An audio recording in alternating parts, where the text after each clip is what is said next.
Mr. Deputy President, allow me to thank the Almighty for the strength and courage that He affords me to carry out my duties to my country. My sincere gratitude to my family and well-wishers for their continued support on this journey. I want to extend appreciation to the 2,041 people of Choiseul Saltibus who came out and cast a vote for me at the last general election. The government of St. Lucia and I are here to serve all the people of St. Lucia. It's with a grateful heart that I thank the Prime Minister of St. Lucia, the Honorable Philip J. Pierre, for the opportunity to serve in the capacity of Parliamentary Secretary in the Ministry of Education.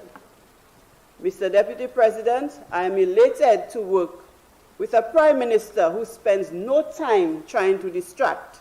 He consults and strategizes and uses our scarce resources wisely to ease the burden of poverty for the majority of St. Lucians. An economist, a professional, a man of integrity, a man of experience, a man who understands the plight of the common man, a man whose desire is to create opportunities for education and provide livelihoods for as many St. Lucians as possible. A man who is intolerant of corruption, a man who delivers. If Philip J. Pierre says he will do it, he will deliver. If the resources are not available, he will tell you, Ipamate, Ikaidu la vérité. And if the current economic status doesn't allow him to ease, doesn't allow him to keep his promise on the 4,000, the deduction, the tax relief for those who earn $4,000 and less, he tells us at this time it's not possible. But I am certain when the time comes, he will deliver. The Honorable Prime Minister has presented a budget with no new taxes on the back of St. Lucia. Budget ça la pas ni pièce taxe neuf en les gens cette Lucie parce que Premier ministre a comprendre bagay wed séjour avec ça on les pour mettre taxe en les gens cette Lucie. He has also done all in his power to cushion the effects of the rising fuel prices in St. Lucia. As Parliamentary Secretary for the Ministry of Education, I stand here to speak primarily on the issue of education. This government believes that education is a right and not a privilege, and a means of unlocking the full potential of every citizen. And it is in this spirit that the government of St. Lucia has put the education of our children first. Mr. Deputy President, we all know the devastating effects of COVID on our education system. Loss of instruction, the psychological impact on our children that we do not know what the future holds for. This government wasted no time, Mr. Deputy Speaker, in attempting to relieve parents, to assist parents by providing education support at the beginning of the academic year. We have also seen that the government has paid CXC Mathematics and English A for all Form 5 students. Mr. President, ICT in education and e-learning initiatives, and we go to the e-books. Mr. Deputy President, I was taken aback. I was appalled. I was dumbfounded when I listened to Senator Polius this morning For a while, I was wondering whether this was the same education system that I worked with as a principal, as an education officer. Mr. Vice President, I heard of the expansion of the laptop program, and I'm still wondering whether I know what expansion means. If the senator speaks of expansion. What I know, and I was in the system, is that there was a pilot project in Form 3. That's right. Not all the secondary schools were involved. In fact, we don't pilot all schools. So it was some schools. There were myriad problems with that project. And I will tell you a few that I know because I was there. There was a disconnect with the facts. Okay? Apparently the senator may have got her information wrongly. Because there were problems with the alignment of the curriculum with those e-books. They were cheap, substandard e-books. And just opposite my office, there's a room full of e-books. To this day, the technicians cannot fix them. And this is the truth, the whole truth. We had to pay millions of dollars in insurance that the Ministry of Education can ill afford for the e-books. Let me inform the senator that we have procured better quality devices that are superior to the e-books. How could an e-book be better than a laptop when students can download the e-book reader from a laptop? Yes. All we have to do is to teach our students the skills to maximize on the use of their laptops. This is what we have to do. Mr. Deputy President, to date we have distributed 8,000 learn books. Between September and now, the government has been able to secure an additional 11,100 devices. The first set of 3,000 devices have been received and distributed to needy students throughout grades 1 to 5 at the primary schools. A second batch of 3,800 Chromebooks have been received and are being configured to deliver within the next 3 to 4 weeks to secondary school students and teachers across the island. The third batch of 2,200 Chromebooks and 2,100 tablets are expected to be on island soon and ready for delivery early in the new term. Mr. Deputy President, we shall ensure that every secondary school student receives a laptop, and that is from Form 1 to Form 5. Not some of the students, but all of the students. And approximately 5,000 additional primary school students are equipped with devices. The Department of Education will continue investing in devices to be distributed to students and teachers within the education system. And as the senator said this morning, Senator Lee said this morning, was it Senator Lee? Yes. That a laptop is no longer a luxury. A laptop is a necessity for every student. It's just as if you are a pastor, you always need a Bible. The department will continue to be resolved in its quest to strengthen the e-education ecosystem. Greater emphasis will be placed on teacher training and improving connectivity. We shall continue to solicit the support of our development partners as we seek to bridge this digital divide. Mr. Deputy President, ICT in education and e-learning initiatives.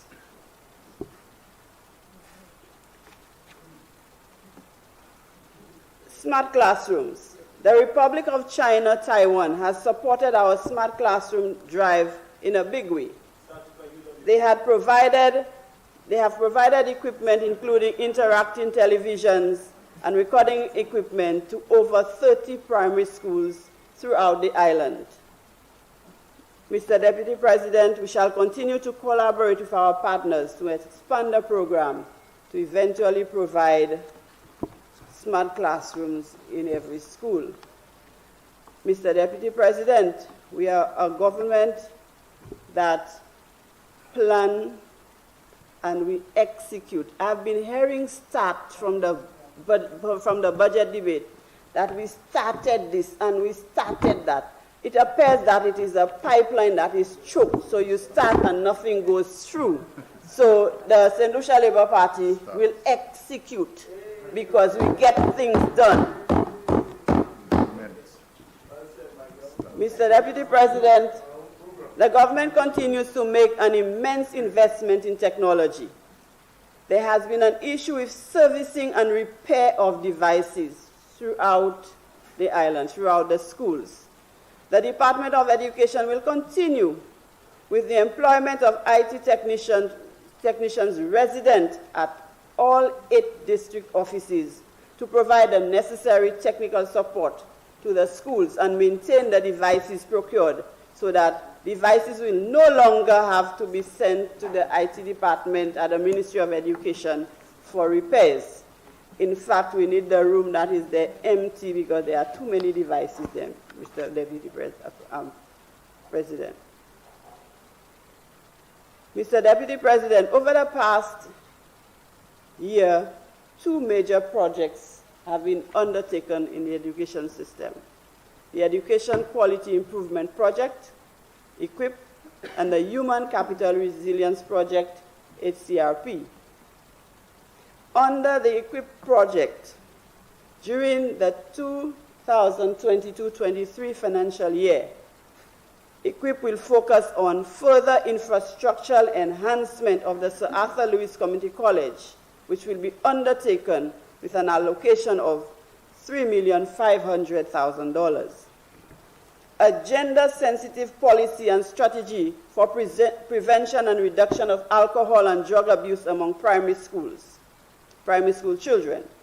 An assessment of a secondary school to determine program and infrastructural needs to facilitate the delivery of an alternative curriculum. The development of a special education needs policy, which aims to prepare a gender-sensitive policy and strategy for the government of St. Lucia with the best option for educating children with special education needs in the least restrictive environment. We know that our special needs children have not been treated fairly, and we need to recognize them as St. Lucians who have rights and privileges. We need to cater for them, and the St. Lucia Labour Party will do that. The Education Act as well will be reviewed. In fact, as we speak, the review is ongoing. The Human Capital Resilience Project. One of the major TVET projects currently unfolding is the Human Capital Resilience Project. This $20 million project equally focuses on TVET and social protection and its associated policies within the Ministry of Equity. The upcoming year will focus on streamlining programs and training areas and undertake the training of at least 1,200 persons in enhanced TVET qualifications. We aim to develop citizens with employable skills such as masons, carpenters, entrepreneurs, etc. because TVET is an area of priority for this government.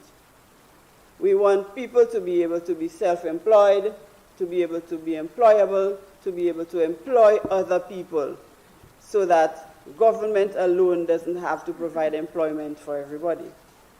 During this financial year, the Division of Education will work alongside the Department of Economic Development through the 11th EDF to commission 2 workforce development centers, one physical and the other virtual.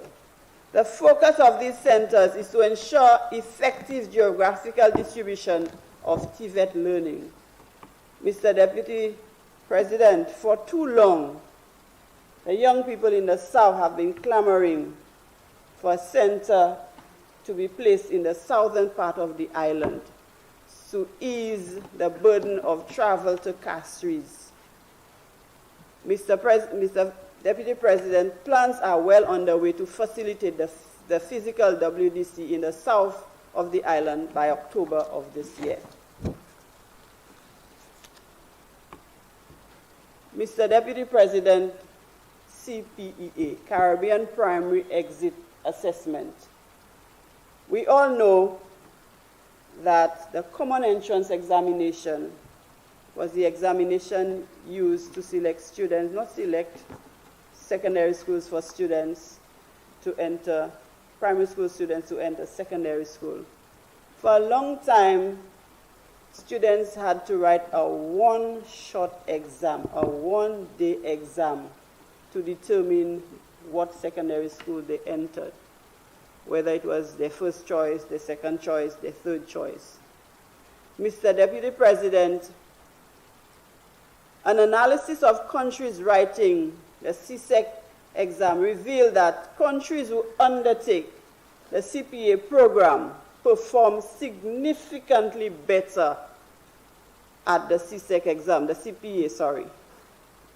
So we are seeing that when the CPA is taken, that it has an effect on learning at secondary schools, because this exam is an authentic assessment that focuses on skill acquisition in the literacies. So it's not just teaching to the test. Some children have fear of examination. Sometimes a child is sick on the day of examination and cannot be placed in the school of their choice, even if that child was a very intelligent student. Struggling is an assessment, yes. Struggling students get the opportunity for greater success because the assessment is 40% school-based and 60% written exam. The internal part, or the school-based, constitutes projects, book reports, writing portfolios, teacher-made tests, pupil-made tests, and can-do skills. So students who have a skill can perform a skill as part of their assessment. A student may be able to be a dancer or an artist or what have you. All those skills are included in the assessment. And the external final component is a final examination. And this examination will be held in St. Lucia for the first time in the next week. So our students will be writing the CPA, the second component. So they would have done the school-based assessment, and they would be carrying with them to the final exam marks from the school-based assessment. Mr. Deputy Speaker,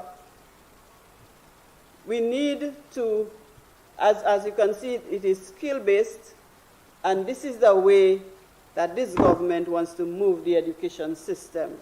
That at primary schools, a curriculum review should reflect a skill-oriented as opposed to an examination-driven curriculum. Presently, we have an exam-driven curriculum. And this has to be something of the past because the job market now, the emerging jobs, demand that students have skills and not necessarily content. Content is readily available, but we need the skills to be able to use the knowledge that is all around. Sometimes people are afraid of giving the children a laptop because they will be exposed to so much content. However, you cannot prevent students from being exposed to content. What we have to do is to prepare them, to give them the skills so that they can know how to deal with the content that they will encounter. Mr. Deputy President, we also embarked on a language education policy to fully integrate the Creole language into the school curriculum. Funds have been secured from UNESCO to plan and implement the application of the St. Lucia National Language Policy. So, Creola, nous pas voulons Creola mort en Saint-Lucie, c'est le langage nous, c'est le langage peuple là, avec nous une policy neuf pour introduire Creole dans l'école. Comme ça, maman qui apprend mot Creole à l'école, qui ça servi. Comme ça, nous pas voulons faire ba hypocrite c'est Creole de maman qui a forcé parler Creole. Nous voulons moucher maman manière pour parler langage là. Avec pour ne pas faire qu'on longtemps, moi qu'on change les moitié l'école, teacher mettre l'école pas te vouloir parler créole.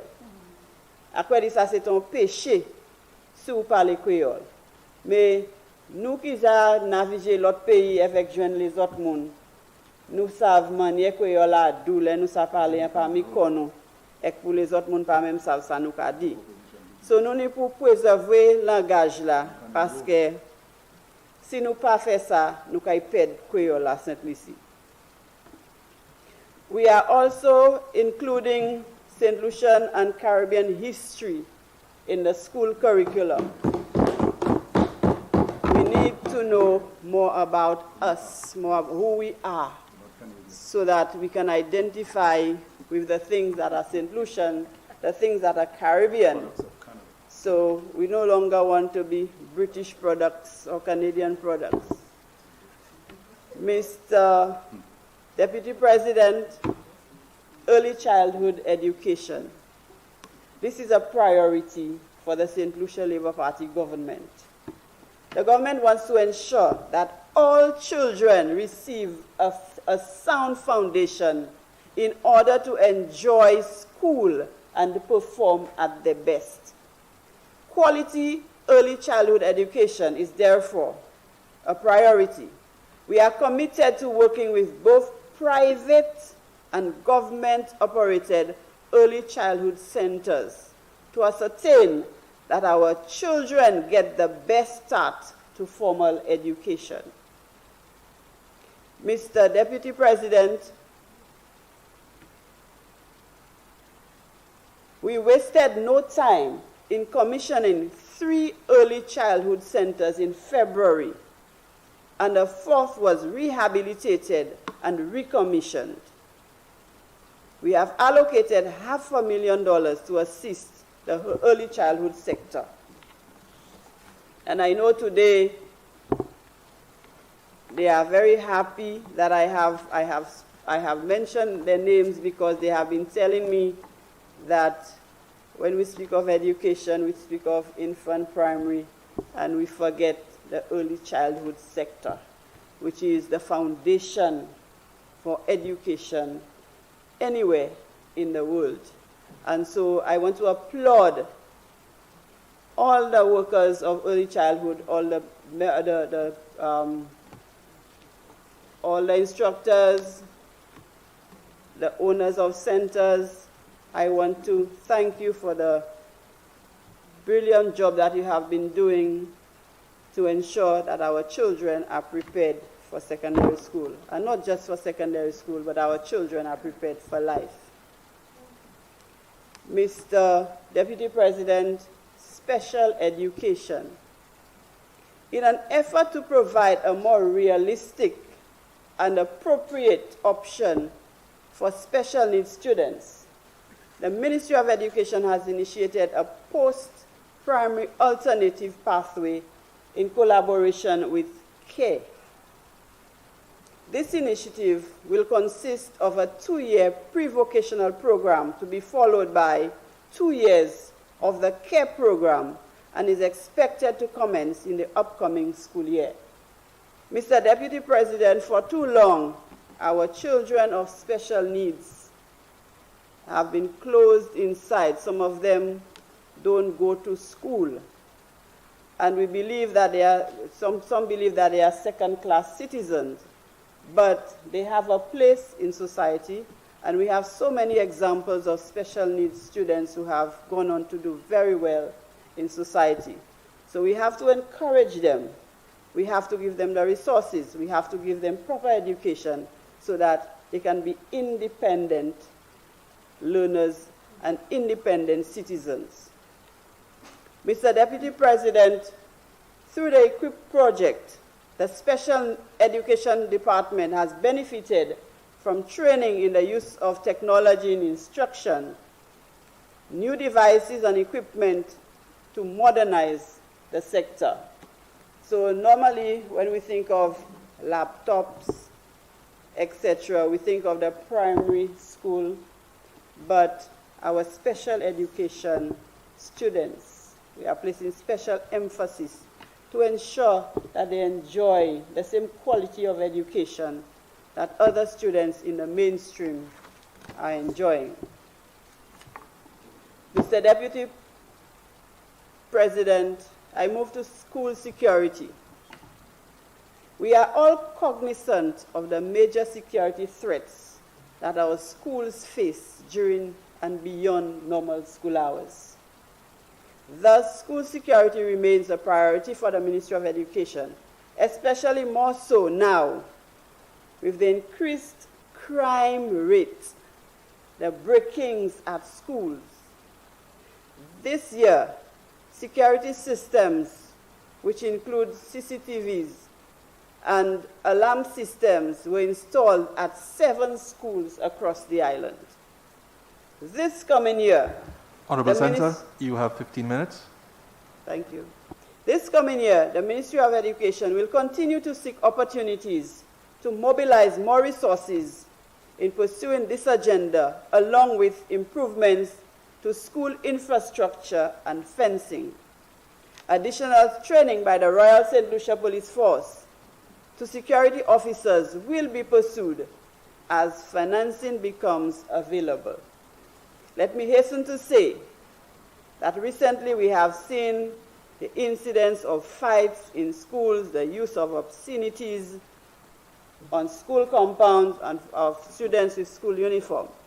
Let me hasten to say that we at the Department of Education have zero tolerance for students who engage in fighting, encourage fighting, and record fights and obscenities in their school uniform and on the school ground. The videos get to us at the Ministry of Education, and it is very, very, very disappointing that our children would engage in such activities. I know before students would discourage fights, but now it seems our students are instigating fights and are recording the fights for their own enjoyment. This is lamentable, and the Ministry of Education will spare no effort in ensuring that this is put to a stop. Mr. Deputy President, school safety. We continue to grapple with the problem of mold infestation in schools.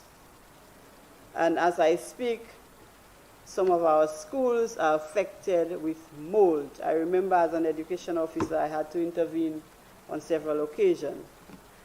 I want to allay the fears of school principals and teachers that the Ministry of Education will spare no effort in ensuring that the school buildings are safe for all students, teachers, and staff. Mr. Deputy President, this government is serious about achieving a 1 university graduate per household.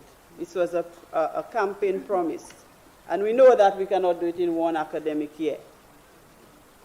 Very promising dialogue has commenced with universities and colleges within the US and Canada, as well as traditional and non-traditional agencies and institutions in an effort to secure tertiary educational opportunities for our young people. Mr. Deputy President, tax relief will be provided to business places that assist employees pursuing education courses, and we shall continue to improve online learning platforms, particularly for tertiary education. We shall work with the Sir Arthur Lewis Community College in the expansion, that's what somebody didn't want to hear, we shall work with the Sir Arthur Lewis Community College in the expansion of its degree programs and to consider the feasibility of converting Sir Arthur Community College to a full-fledged university. Mr. Deputy Speaker, the former government couldn't do it in 6 years, but they expect this government to do it in 9 months. Mr. Deputy President, school renovation works for 2022-2023 financial year. This year's capital budget of $3 million will facilitate the rehabilitation of schools, libraries, and early childhood development centers, and innovation and career development centers. Most of the funding will go towards electrical and instructional works as we seek to upgrade the systems within our schools and other plans. Boca Secondary, which suffered a major loss, is also expected to receive a new replacement block in the new fiscal year. Mr. Deputy President, lifelong learning opportunities. We shall continue to make stride in collaborating with many social agencies to provide employability opportunities to the marginalized. 25 persons from the Public Assistance Program pursued courses in basic literacy and numeracy to CSEC, math and English. Mr. Deputy President, sustainable development. We would appreciate that climate change is real, and our government will respond as quickly as we can. As a small island developing state, we need to ensure that we build our resilience as we adapt to climate change. Government has received EC $17 million to be used for this purpose. As we collaborate with various entities, we are already seeing the rollout of sustainable livelihood initiatives, specifically targeting women who have lost their income due to climate change. Mr. Deputy President, the groundwork has been laid for training of 80 agro-processors who will use innovative resources to generate economic activity. And earlier on, I heard a call for agro-processing plants, and I'm wondering whether the former government was asleep because they had all the time in the world, and as I said before, they are starters. They are not finishers. We have to start and finish. If you don't have a finish, you don't have a product. Right. Mr. Deputy President, we have now received pledges for support at about US $4 million to support our climate change adaptation efforts. World Bank has approved US $21.9 million for exploration of geothermal energy. Part of our renewable energy efforts, street lighting replacement project. The CDP street lighting project loan, which was cancelled by the UW government, is now reinstated and will replace high energy sodium lights with 25,000 lights, LED lights, to reduce our energy consumption island-wide. We are using climate smart initiatives, Mr. Deputy Speaker.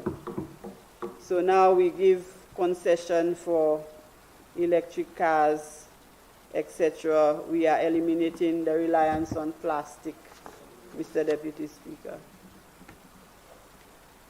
Mr. Deputy President, as I conclude this presentation, allow me to thank the staff of the Ministry of Education for their support and hard work.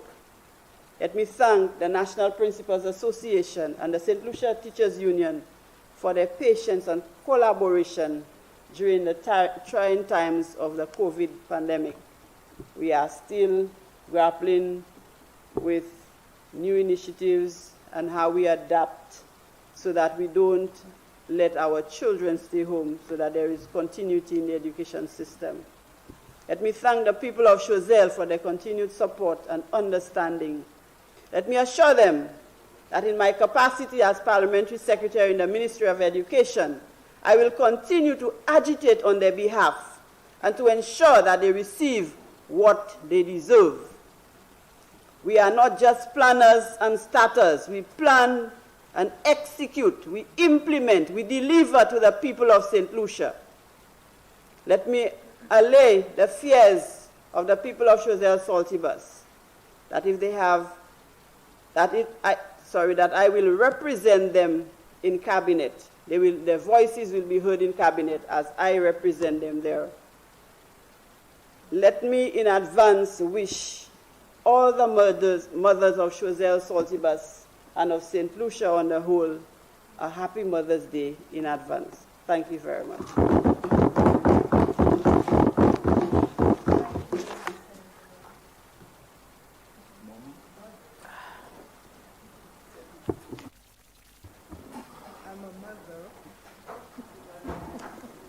Senator Stanislas.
Thank you very much, Mr. Deputy President. Mr. Deputy President, I rise to make my contribution to the 2022-2023 Appropriation Bill as presented by the Leader of Government Business, a bill I will describe as the Budget Mati. And Mr. President, it is my objective this afternoon to demati this budget and expose all the half-truths, the mistruths, and the misleading statements in this bill. Mr. President, in debunking this bill, I am reliably supported with facts in a document which was not produced by the opposition United Workers' Party. And Mr. President, I speak of this little document, the 2021 Economic and Social Review, already a document of the House. Mr. President. Mr. President, the report of the 2021 Economic and Social Review vindicates the last UWP-led administration and demand of the members opposite to examine their consciences. An examination, Mr. Deputy President, of conscience for the lies, propaganda, and deliberate duping by the St. Lucia Labour Party during the last administration's tenure to fool them to get into power. Mr. President, in December 2019, the world faced the breakout of the COVID-19 pandemic, which created a health and economic fallout to the entire globe. And Mr. President, we all know of the impact of this pandemic on our lives and our country. Mr. President, with the tourism industry being our main economic driver, with the forced traveling restrictions and lockdowns all around the globe, our economy suffered drastically in 2020. Mr. President, the former administration, which I was a part of, managed this country with fiscal wisdom in an unprecedented time and protracted our country on a path of recovery, resilience, and growth, because we had the future of this country in mind post-COVID. Mr. President, the Economic and Social Review on page 11 and in the Prime Minister's own admittance on page 9 in his budget address stated that St. Lucia recorded 12.2% economic growth in 2021 after a contraction of 24% in 2020. Mr. President, only Guyana was ahead of us with 19.9% in the entire CARICOM. Mr. President, this only means that our fiscal policies and prudent financial management allowed us to weather the storm and placed us on a path of upward trajectory. Mr. President, in addition, the Economic and Social Review reveals that due to the former administration's judicious response to the pandemic, St. Lucia's revenue increased by almost $100 million in 2021 over 2020. But Mr. President, all of these gains didn't happen by accident. Not at all. These positive results were experienced due to strategic and people-centric interventions to combat the impact of COVID-19 on our economy and its citizens. Didn't happen by accident. Mr. President, as I alluded earlier, that the Economic and Social Review document is not a UWP document, but a document prepared by the Research and Policy Unit of the Ministry of Finance, an independent document, Mr. Deputy President. On page 11 of the Economic and Social Review, it is clearly noted that the resurgence of economic activity was due to a strong return of tourism, which the opposition then opposed, and the implementation of major capital construction projects by the last administration, which was also opposed. And if we go to the Economic and Social Review, Mr. President, on page 11,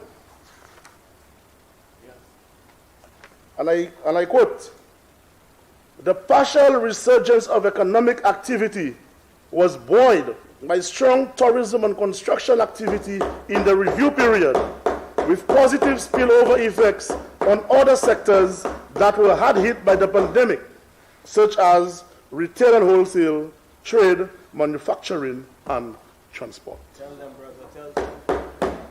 Mr. President, earlier I noted that the members opposite must examine themselves because guiltiness rests on the conscience. Mr. President, let me remind you and this honorable House of the behavior of the then opposition. The opposition, Mr. President, they were vehemently against reopening of St. Lucia's borders to tourism. Vehemently opposed. Close the borders. Yep. They said only the former Prime Minister and government believes that tourism will ever rebound. True. A madman to think that tourism will rebound. True. They said it was the front door and not the back door that was bringing in COVID. True. Remember that? True. Yes. True, my brother. True. When we unfortunately experienced COVID-19 deaths, Mr. President, they said the former Prime Minister had blood on his hands. True. They created an uproar, Mr. President, when the government said that we must balance lives and livelihoods. An uproar. Today, Mr. President, they are at the driving wheel, and they had to eat the vomit. Yes. They had to eat the vomit coming into office on July 26, 2021. What did we see and hear from them coming into office, Mr. President? The borders are yet to be closed. Close the borders. Because it is the front door that is bringing the COVID, not the back door. The front door is still closed. The situation has changed. Mr. President, although the cases quadrupled under their watch, the borders remained open. It remained open, and the situation changed. Okay, your situation changed, not the situation. The Minister of Tourism boasts of high numbers, although they said tourism would never return. Something they opposed, but they are growing with the numbers. The work of the UWP administration, led by the best Minister of Tourism we ever had, Senator Fede. That is the work you are doing. Mr. Speaker, they said about we have a state of 2 St. Lucias. We saw 2 St. Lucias with tourists all over the place, while the citizens were in so-called confinement. So-called confinement. State of 2 St. Lucias when UWP was in office, but when they came in July, tourists all over the place. All over. Since coming into office, Mr. Speaker, the favorite words became lives and livelihoods. Yes. Something they opposed, you know. But now it is balanced in lives and livelihoods. The hypocrisy of the Labour Party, Mr. Speaker. And you have to expose them. You have to expose them. Mr. President, in 1.5 years of managing COVID-19, a pandemic no one saw coming, no one had a manual as how to deal with a pandemic. Approximately 85 deaths and 5,000 cases was recorded under the United Workers' Party. Approximately 85 deaths and 5,000 cases.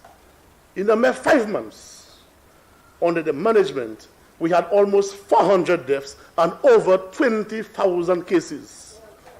Tell me, what is it that you all have on your hands today? The UWPian former Prime Minister had blood on his hands with 88 deaths, about 5,000 cases. You all have almost 400 deaths, over 20,000 cases. What it is that you all have on your hands today? Mr. President, tell the people of St. Lucia. Mr. President, did they believe changing the name of the command center would be the antidote to the problem? The cosmetic change of command center to command management center, that was the antidote? Mr. President, it became even more appalling when the Prime Minister, who had the portfolio of tourism, admitted that he never knew the economic impact of tourism on our economy. And this, Mr. President, should give us a testament of where we are heading to as a country. Mr. President, in addition to tourism, the construction sector was the other main attributing factor towards the attainment of 12.2% economic growth. This was achieved due to visionary leadership by the former administration's investments in major capital projects. And Mr. President, the former government recorded the highest over the past 10 years of investment in our public infrastructure, which accounted for 84.6% of public works. Mr. President, this yielded a 20% increase, of which the construction sector on its own contributed 4.9% of GDP in 2021. And it is all right here in the economic and social review. Coming to that. Mr. President, these decisions were heavily criticized by the then opposition with the favorite line, people don't eat roads. Remember that? People don't eat roads. But again, Mr. President, we saw another example where they had to eat their vomit. We saw it, Mr. President. I could not believe what I was hearing on March 10th, 2022, where the same culprits at the commencement ceremony of the Vanna Venus Link Road said, and I quote, Mr. President, that roads have an impact on the lives and livelihoods of residents. The shoe's on the other side of the foot. that roads are the arteries through which the economy pulses. That road links farmers to their markets. Yes. Workers to their jobs. Students to their schools. And the sick to the hospital. Can you believe that? People don't need roads in opposition. The same people. But overnight in government, roads are the best thing right now. Hypocrisy, double standard, speaking out of convenience, Mr. President. Mr. President, with the fallout of COVID-19 and the drop in government's revenue collection, the former administration had to devise ways to resuscitate the economy and stimulate economic activities for the sustainability of our citizens, especially the displacement of jobs caused by COVID. Mr. President, can you imagine what would have happened had we taken the advice from the members opposite? Can you imagine what would have happened today in St. Lucia? The economic turmoil we would have been in? Mr. President, how much better off would we have been today if the government did not maliciously stop this construction first? How much better off would we have been today? How much more, Mr. President, how much more percentage points of economic growth we would have recorded if the projects would not stop? How much more? How much reduction in unemployment would we have recorded today? And I want to correct Senator Aziz that the highest employment rate ever was 24.1% in 2015, not 21.9%. It's in the Economic and Social Review, page 121. Pre-COVID in 2019, unemployment was 16.8% from 24.1%. How much more revenue, Mr. President, the country would have raised today through the spillovers to wholesale trade, manufacturing, transport, to name a few, had they not stopped the projects. But no, Mr. President, it's all about the trait and trademark of an SLP government of revenge, vindictiveness, and the never-ceasing victimization. That is the politics of the Labour Party, Mr. President. But, Mr. President, time is always the judge, and this Economic and Social Review 2021 has judged the former government and gave us a passing grade which they cannot refute today. They cannot refute it. Mr. President, there is no denial that the policies put in place was indeed genius and has placed this country on a positive path which they now enjoy. That's right. But, Mr. President, once again, an SLP government received the country on a strong financial foundation after a contraction of 20%. Let us see if they will return this country to years of economic depression, as the track record shows when they are managing the country's affairs. Let us see, Mr. President. Mr. President, you can fool some of the people sometime, but you cannot fool all the people all the time.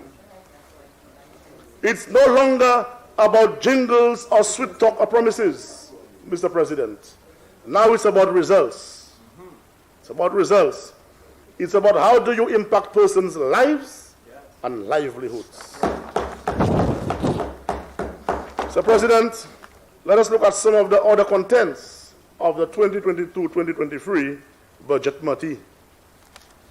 Mr. President, it is clear to me that this administration has taken an approach of flattery language to fool the masses once more.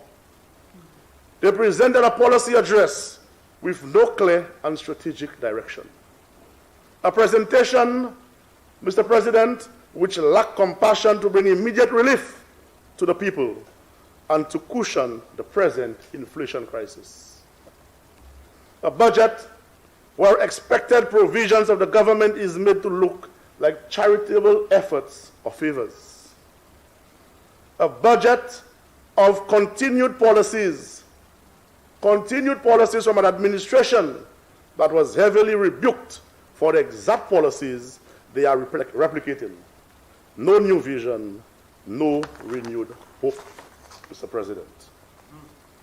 Mr. President, the then Prime Minister made a broad statement in the first paragraph as it relates to COVID-related borrowings, but he failed to give a detailed breakdown of where the monies were borrowed from, what were the terms under which it was borrowed, and what it was used for. And that's page 12 of the Appropriation Bill, the budget address. Mr. President, these were the same persons asking to give the people the money when revenue had dropped by 60% due to COVID. When they knew very well that those monies were borrowed for budgetary support. What we failed to acknowledge is that the former government borrowed for budgetary purposes on the concessionary rates offered to small island developing states like ours to mitigate against the constraints caused by COVID. This financing, Mr. President, ensured that we were able to keep our obligations to our civil servants and our financial institutions, salaries and debt. And I go now, Mr. President, to page 12. And it says there at the bottom, Mr. Speaker, the following is a snapshot of the government's poor financial state, which we found upon coming to office. And I want to look at payments due to local suppliers stood at 154 million. We always said, Mr. President, when we were in government, that the priority at the time was to meet the obligations of debt and salaries. And therefore, local suppliers who were owed, we had to hold back on those payments to meet those two priority obligations. But I'm very happy that the estimates, the economic and social review have shown the growth, have shown the increase in revenue, and it is for this government today. You have the fiscal space now to bring down the payables. Bring it down, because you have raised over almost more than 100 million from 2020 in the height of the pandemic to pay down on the payables. Mr. President, another one that they have there, unpaid land acquisitions of 60 million. Mr. President, far from the truth. Half truth. You say we have unpaid land acquisitions of $60 million as if United Workers' Party acquired lands of $60 million in 5 years. Far. Mr. President, when we demitted office, there was almost $90 million worth of outstanding land acquisition payments. In the 5 years of the United Workers' Party, we acquired approximately between $25 and $40 million worth of lands. In the ballpark figure of the almost $90 million of outstanding acquisition, you have lands which were acquired, Mr. President, since the 1970s. 1970s, 1980s, 1990s, 2000s, which have not been paid. And once the land has been declared, a 6% interest rate is added to it from the day of declaration. And that is what causes the cost of land acquisition to rise every year. So be transparent, tell the whole truth, and do not come and make people believe that the United Workers' Party acquired almost $60 million worth of lands. Mr. President, the CDP debt of $4.18 million and growing. Once again, the Prime Minister attempted to mislead the public in citing of this debt, Mr. Speaker, Mr. President.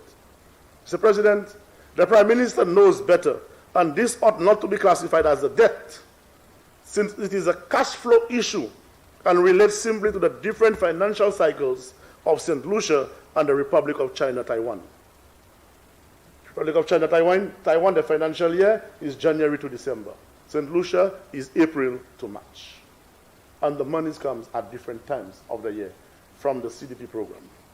We have always utilized funds and executed works under this source based on the process of approval of the CDP allocation within our overall budget approval process, and he knows that. But he's forgetting that in 2016, they took $10 million of CDP debt from the SLDB, and we had to pay for it when we came into government. He's forgetting that. Rolling of bonds and treasury bills, page 14 of the appropriation bill, Mr. President. The Prime Minister appeared to make the rolling over bonds and treasury bills as an issue in this budget. Yeah, the address, the budget statement, the budget address. Yeah. Mr. President, it was shocking for someone that has been a member of cabinet for so long. He should know that this is nothing new. And this is a financing mechanism of government for a prolonged period. We roll over treasury bills and bonds all the time. It didn't happen the last 5 years. It didn't happen 5 years before that. It has been happening for a long time, rolling over bills and bonds. Just want to remind members that rapping on the desk while other members are speaking impedes the ability to record properly. So just, thank you. We move to the youth economy, Mr. Deputy President, pages 14 and 15 of the statement. We, the members of this side, Mr. President, will forever support any initiative to foster youth development. Any initiative. There is an allocation of about $10 million towards the youth economy, Mr. President. And we note $2.6 million for consultancy. Who's going to be, if you are talking about accountability, transparency, who's going to be the consultant? What are the consultants? Is it going to be consultancy for the boys, for the girls, the inner circles? Only $600,000 for training. I think either Senator Aziz or yourself spoke about the training. How can $600,000 be sufficient for training for young people who are just starting businesses? This should have been quadrupled or tripled. Mr. President, $789,000 for salaries, creating a bureaucratic statutory organization, salaries for a financial year, $789,000 out of the $10 million. How many people are going to be employed? Who are those persons? Are they going to be the young people? Who are those persons? Mr. President, $5.2 million for grants and contributions. Never specified how much of the 5.2 is going to be going towards grants and how much is going to be going towards loans. Be transparent. Be transparent. Mr. President, we can talk about the foundation, you know. Mr. President, with so much touting by this government for youth economy, it baffled me to see so much money is going towards consultancy. Like I just said, youth economy appears to be a phrase by this government, and they are now looking into what it is they can propose to the young people of St. Lucia. But to us, on this side of the house, youth economy is practical, not a phrase. Mr. President, why couldn't this administration build on the many ongoing efforts, such as making monies available to the youth through the Youth Enterprises Equity Fund, YEF at SLDB, which was conceptualized to bring young enterprising people within the mainstream of economic and social development in St. Lucia. Presently, this facility can invest up to a maximum of $50,000. Why not put the monies there to increase this threshold?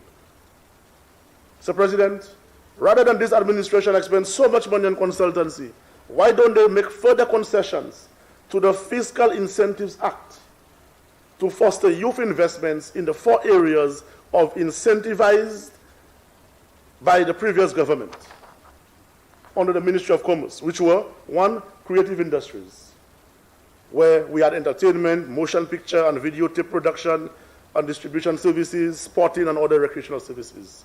Number 2, we had professional services, accounting services, management consulting services, photographic services, architectural services, engineering, etc. Number 3, we had spa and wellness, beauty and spa, physiotherapists, and services provided by midwives and paramedical personnel. And 4, ICT, telecommunication services, online information, or data processing, including transaction processing.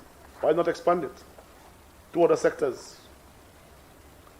These enacted areas, Mr. President, qualify for exemption from customs duties and excise tax on plant, equipment, machinery, spare parts, raw materials, or components. See, Mr. President, the former administration always knew how critical our youth are to the development of this country and implemented several initiatives to foster their advancement. Infrastructure. Mr. President, as I read through the budget address on the infrastructure development, I can only dub the paragraphs there as hypocrisy. And I go to page 16. Same people who criticize infrastructure, you know, in opposition. Page 16, infrastructure development, infrastructure 2030. Mr. Speaker, the development of St. Lucia's infrastructure has been identified as a critical component of the overall strategy for improving St. Lucia's economic, social, and environmental performance. That will take you all 9 months to know that. But in opposition, people don't need roads. Infrastructure was not important. The development and upgrading of St. Lucia's infrastructure in roads, air and seaports, water supply, sanitation, energy generation, and telecommunications are critical to raising productivity and living standards. So what were we doing? What were we doing? Senator, you have 15 minutes to conclude your presentation. The Ministry of Infrastructure is pursuing the development of an infrastructure plan for 2030. It is so critical for standard of living, for livelihoods, but the plan is for 2030. It's not immediate, you know. This plan is to be guided by reports and documents recently completed for the government of St. Lucia on various aspects of infrastructural development. This exercise is expected to identify gaps in infrastructural development.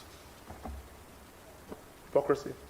Mr. President, in the 2019-2020 budget address, the former government identified infrastructure as one of the 6 pillars of development in our midterm strategy. Same thing, though. Same thing.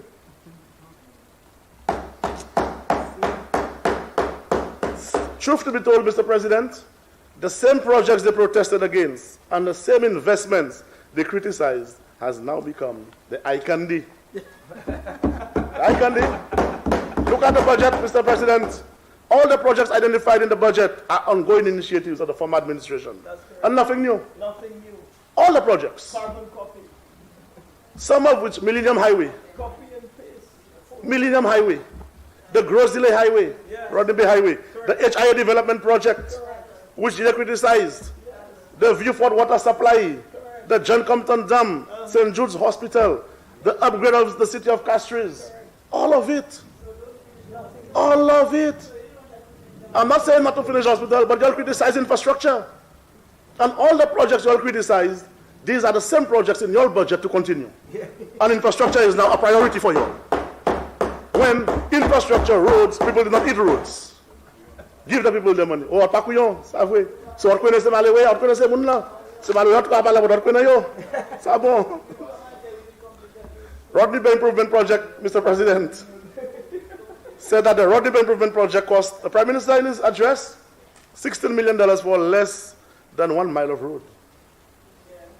Mr. President, there is a significant difference in only resurfacing a road in comparison to construction of new components.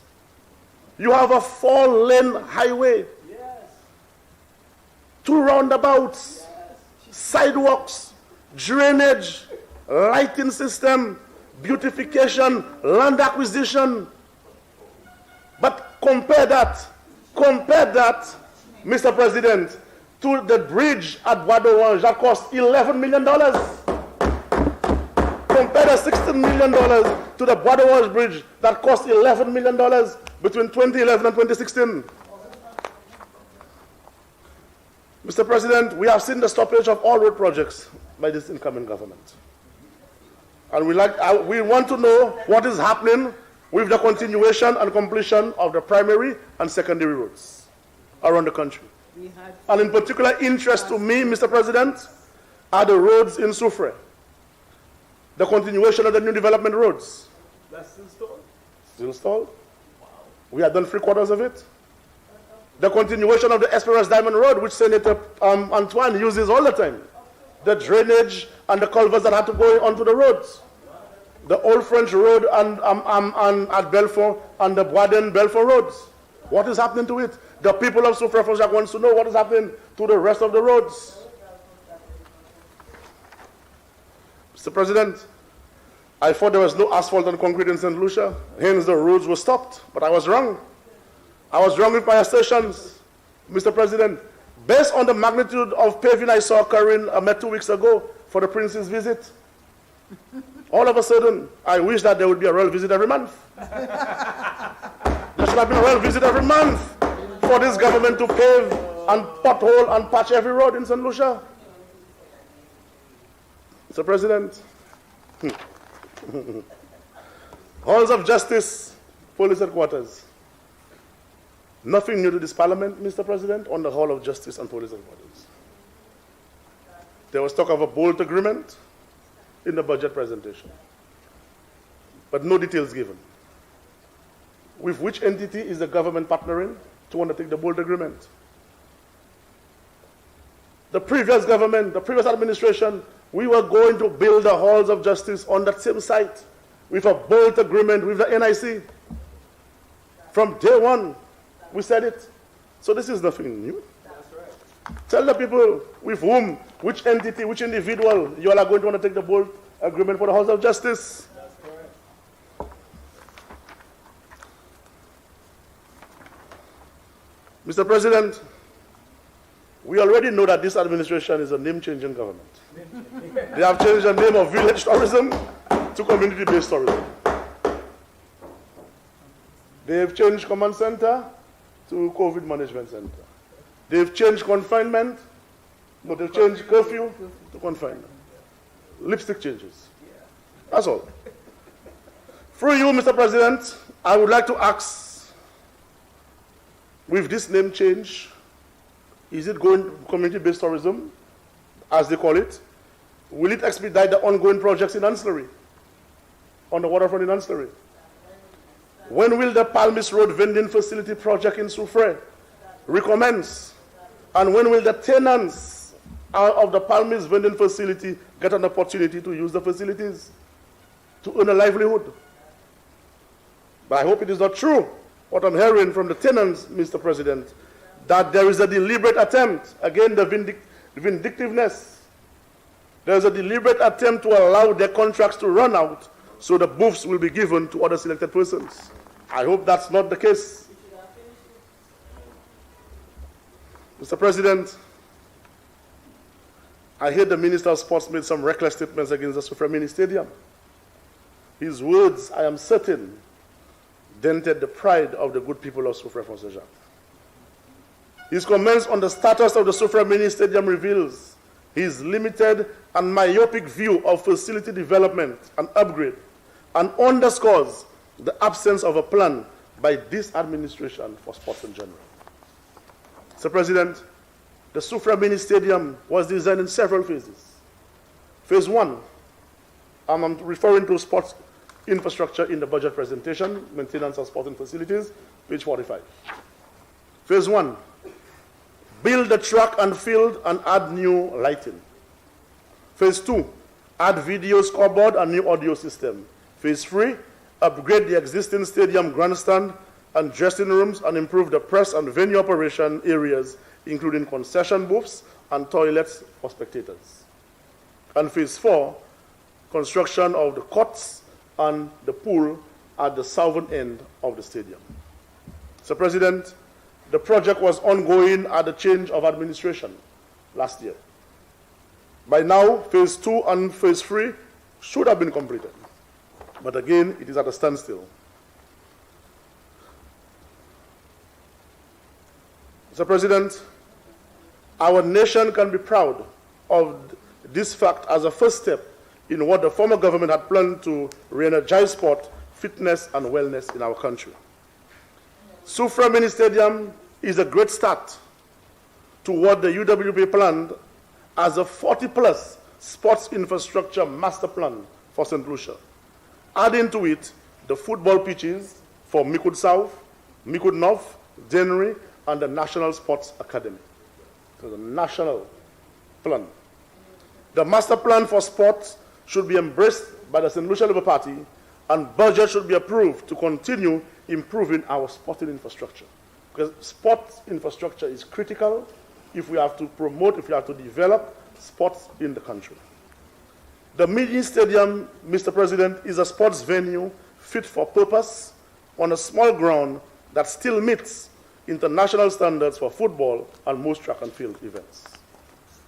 And it was just a couple of additional works to be done on phase 2 and 3 to complete it.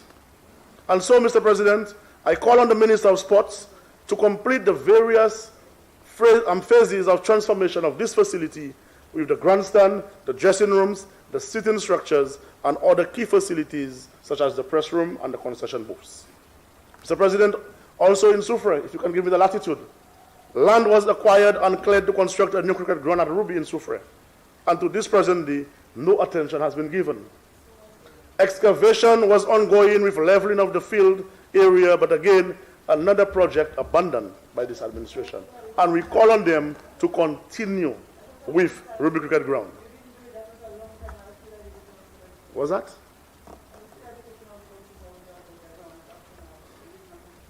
I just said land was acquired, it was cleared, excavation had started, we demitted office, you all are in government, complete the Ruby Cricket Ground.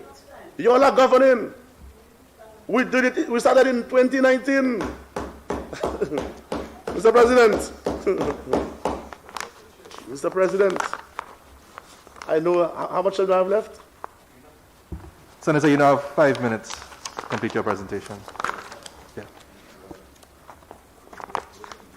Mr. President, relief measures, page 64. The Prime Minister outlines a list of relief measures stated to bring relief to individuals, households, and companies.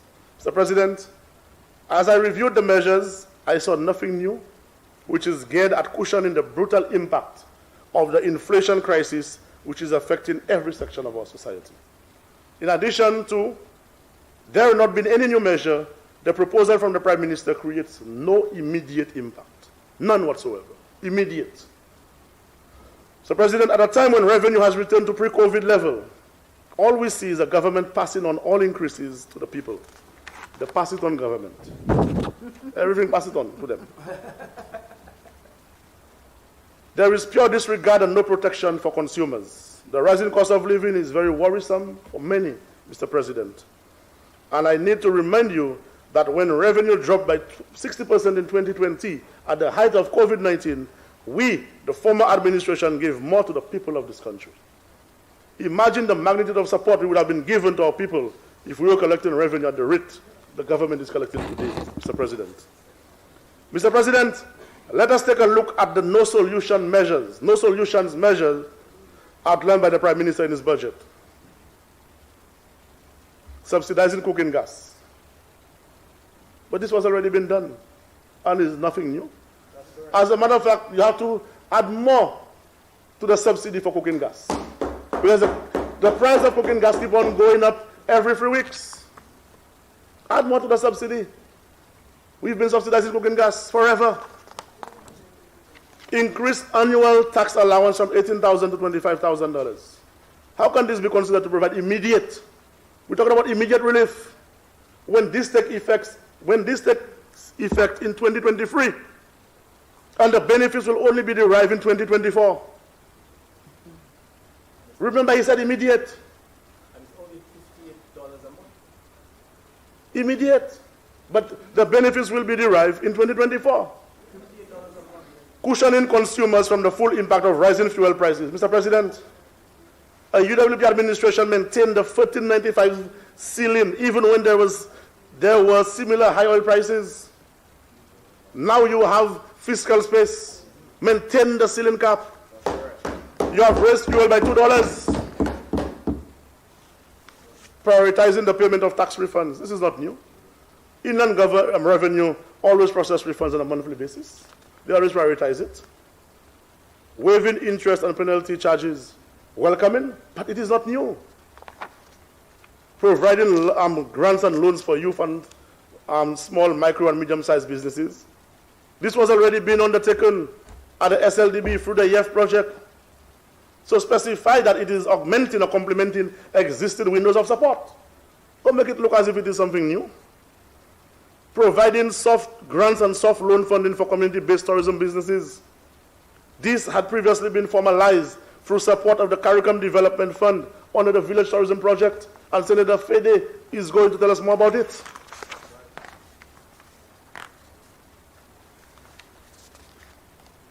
Funding for creative industries, carnival, and emancipation. Mr. President, since when have our major festivals been downgraded to relief measures? Relief measures for our major festivals? That's an insult. Is that how we should be viewing and treating our creatives? And why isn't Journée Créole not been given such consideration? Or is only carnival and emancipation? Why is Journée Créole?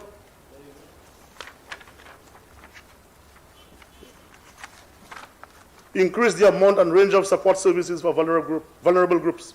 Mr. President, while the Prime Minister gave no specifics on this relief, let me remind him what we did for vulnerable groups during COVID under the Social Stabilization Program. Quickly, Mr. President, before I wrap up, which were reduction in electricity fuel surcharge to offset bills of qualifying households by between $50 and $100 per month. Over 11,000 persons benefited. Expansion of the public assistance program from 2,600 to 4,600 households. Increase in child disability grant from $200 to $300. Increase in grants for persons even with HIV from $100 to $200. Increase in grants for children in foster care from $200 to $300.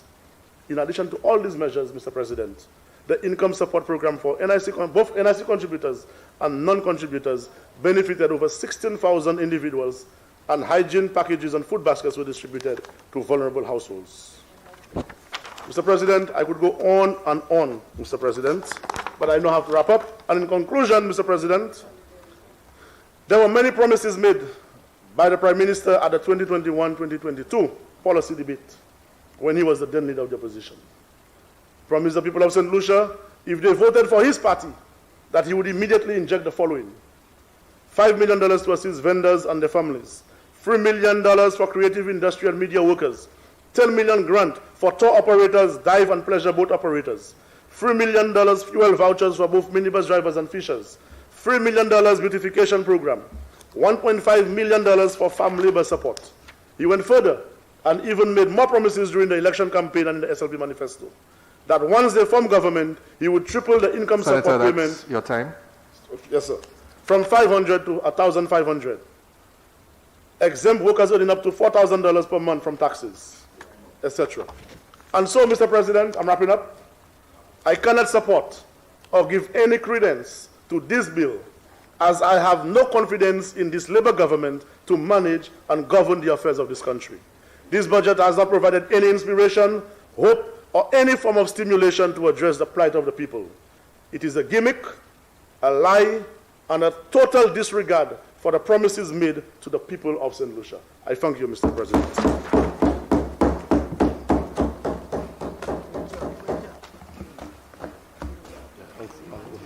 Senator Jawa here.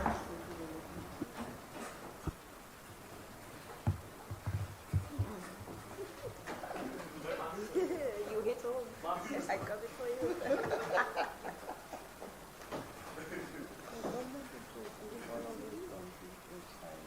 You'll actually need to vet these scripts.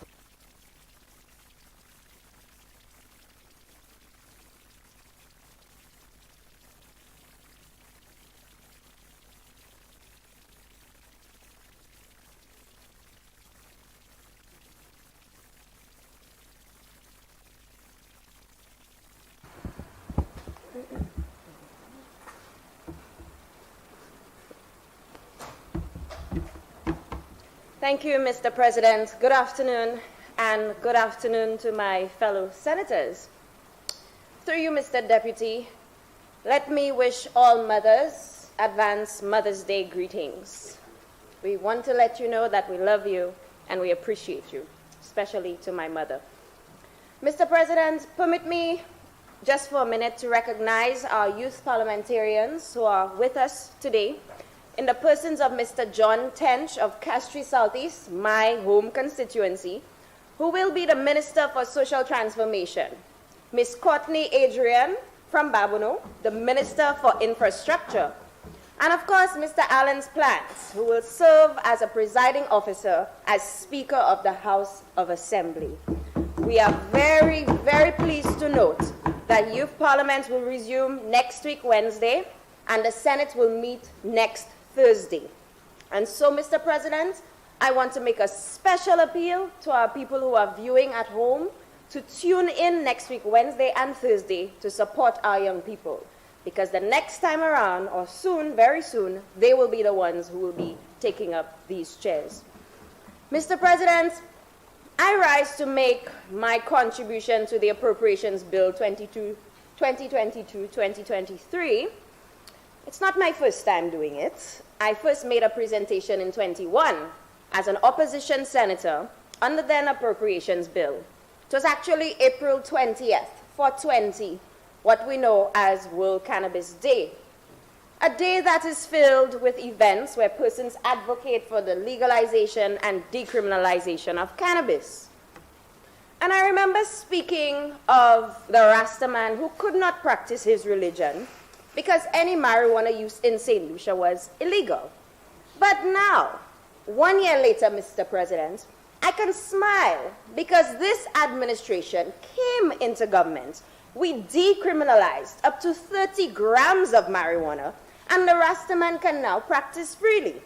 But some on the other side who said they would support it, when a photo of a Rastaman with a joint was used in the House, they were shaking their head and saying this is inappropriate. But we want to talk about hypocrisy. Mr. President, I wanted to start my presentation this way to establish a sense of understanding amongst us that this government is a government that means business. When we say we are going to do something, we are going to get it done. Mr. President, this appropriations bill comes on the heels of life-changing achievements by the government, even in the first 100 days. Yes, of course, like the passing of the cannabis bill, decriminalizing of 30 grams of marijuana, making significant improvements in our health sector. Because remember, when we came in, we tripled our testing capacity. You know what they said, and it's so easy how they forget. Y'all want to be like Barbados, y'all believe in second testing. They did not do what they were supposed to do with that $323 million, almost $500 million that they borrowed for COVID support. But they want to blame the next administration for the rise in cases, for deaths. We had Delta, we had Omicron, but up to a day like today, the only thing we could see is an accountability for 20 million of that amount. Where did the rest of the money go? But Mr. President, let's get back to business. We tripled efforts in the health sector. We reinstated the one laptop per child program, the one they say that have no gain. We allocated 10 million towards repairing homes for people. And I'm saying all of these things because the colleague senator is acting like he didn't know that these things happened. These are things we said we would prioritize as a government when we come into government. Social programs, health sector. But Mr. President, we are able to do in less than a year what they could not do in 5 years. But we will not be derailed. We will remain focused. The trend was already showing that COVID was on a rise. Let's not try this here. The trend was showing so, Mr. President. We see quite outstanding relief measures in this bill, especially considering the times that we are facing, these challenging times as a small island state. This Russian war on Ukraine, how did St. Lucia reach in that? These are things we had absolutely no control over, Mr. President. But of course, we are the ones feeling the effects. The rise in prices, the rises in oil, and of course, let's not forget the dent to the labor sector due to what has transpired with COVID-19, persons being released from the workforce, persons losing their jobs. But Mr. President, even among these challenges, our Prime Minister has still been able to subsidize the fuel that they think is not a big deal. It is a very big deal, because I was in Barbados representing the Senate, the House of Parliament, just a couple weekends ago. And I would not be able to afford fuel in those territories. But our government loses, well, in fact, absorbs the cost, almost $1.6 million monthly. So we can subsidize fuel. Don't act like this is not a big deal. Even among those challenges, our Prime Minister has been able to absorb that 15% increase in rice, 31% increase in flour, 28% increase in brown sugar, 75% increase in white sugar, at a cost of $9.8 million. The government is absorbing it for the naysayers who say that the government is doing nothing. Millions monthly being absorbed by the government to cushion the blow. It's very significant. Mr. President, I heard the members speak of victimization and stopping of projects. We all know it is not a wise job. It is not wise to start a job which was left a mess by the previous employee and continue that mess. You were hired to make a difference, to make a change, to make things better, Mr. President. You had your opportunity to say all of that. You could not say it. Mr. President, this government was given the mandate to clean up the mess that the country was left in, because remember they said the country was broken. The government was elected based on transparency and accountability, on the premise that St. Lucians trusted the slate of candidates that Honorable Prime Minister Philip J. Pierre presented to St. Lucians, and they voted them out. We have begun the cleaning up process. But Mr. President, the reason why I talk about this is because they will tell you, as I said, that when we came in, we stopped projects. But that is not true, Mr. President, because as we speak, we understand the value of continuance of some of those projects, and they are continuing. But when you look at the Grosile Highway that the members spoke about, the Minister for Infrastructure gave us a clearer understanding of what really transpired with that construction of that 4-lane highway. $32 million when the Labour Party administration left office. Senators, I understand the need for crosstalk, but can we just keep it on a little bit? I'm having a little difficulty hearing the presenter. Thank you. Thank you for your protection, Mr. Deputy. When the Labour Party administration left office in 2015, an agreement was signed with the Q80 Fund for $32 million. In 2017, the United Workers' Party came in and they cancelled the loan. I want to talk about stopping projects. And then the last minute, closer to election, $16 million, half of the budgeted amount for the 4-lane highway. $16 million for less than a mile of road? Have you been to the constituency of Grosile to ask the people what they think about that? Half of the allocation gone for less than a mile of road. But a special prosecutor is coming, so we will get more information on that. Mr. President, you heard up earlier how much we paid. With the mismanagement of this project by the United Workers' Party administration, you can well imagine that the cost of this project may well double, because now, with the constraints of the supply chain and the cost of materials going up, our construction sector will feel that significant blow. But Mr. President, Mr. Deputy, when we came into government and we did our assessment of the outstanding projects, this was one project that needed to be paused. There were too many irregularities, and further investigation will take place. But whilst this project has paused, our Prime Minister has announced that discussion is happening with the Q80 Fund so we can look to reinstate the financing of that project. It will get done. We always have to clean up after them, Mr. President. But they are the ones who are saying we are stopping projects and victimizing people. Now, if we want to talk about victimization, we can, you know. Because I remember watching the news several years ago and seeing how the United Workers' Party victimizes their own. The then leader of the opposition, who had his office near courts on the chaussee, he was removed and replaced by the then member for Miku South. Persons whose family members were founding members of the United Workers' Party. You see the cameras on them walking outside with their boxes. 2 years these people were unemployed, victimizing their own people. And you want to talk about victimization? Under the St. Lucia Labour Party, not one person has been victimized. What we have seen, Mr. Deputy, is if projects have come to a pause, because we need to ensure that we are managing the finances of our country, or if projects have been completed. That's what you have seen, or contracts have ended. We don't victimize people, Mr. President. But again, hypocrisy. We treat our people better than that. We put them first. We want to talk about projects.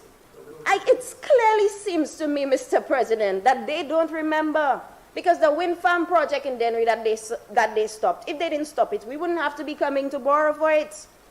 The Pajoa letter, let's not even go there. But the senator, Honorable Mr. Stanislas, spoke about Soufrière. I know the current Minister for Sports to be a well-learned gentleman in the sports arena, a national athlete. In football, he played cricket with Senator Fede, so Senator Fede can attest to that. I know he has some experience there. And there was another former national athlete in the person of the member for Dennery North, who was in the house when he said that, but he didn't dispute it. But it had to take that same sports minister to put lights on a court in Bonte. Lights. Something y'all could not do in 5 years, Mr. President. Less than a year. 5.5 years. You could not even put lights on a court, but you want to challenge when people are telling you that you did something wrong. Mr. President, that is just their modus operandi. But let's move on.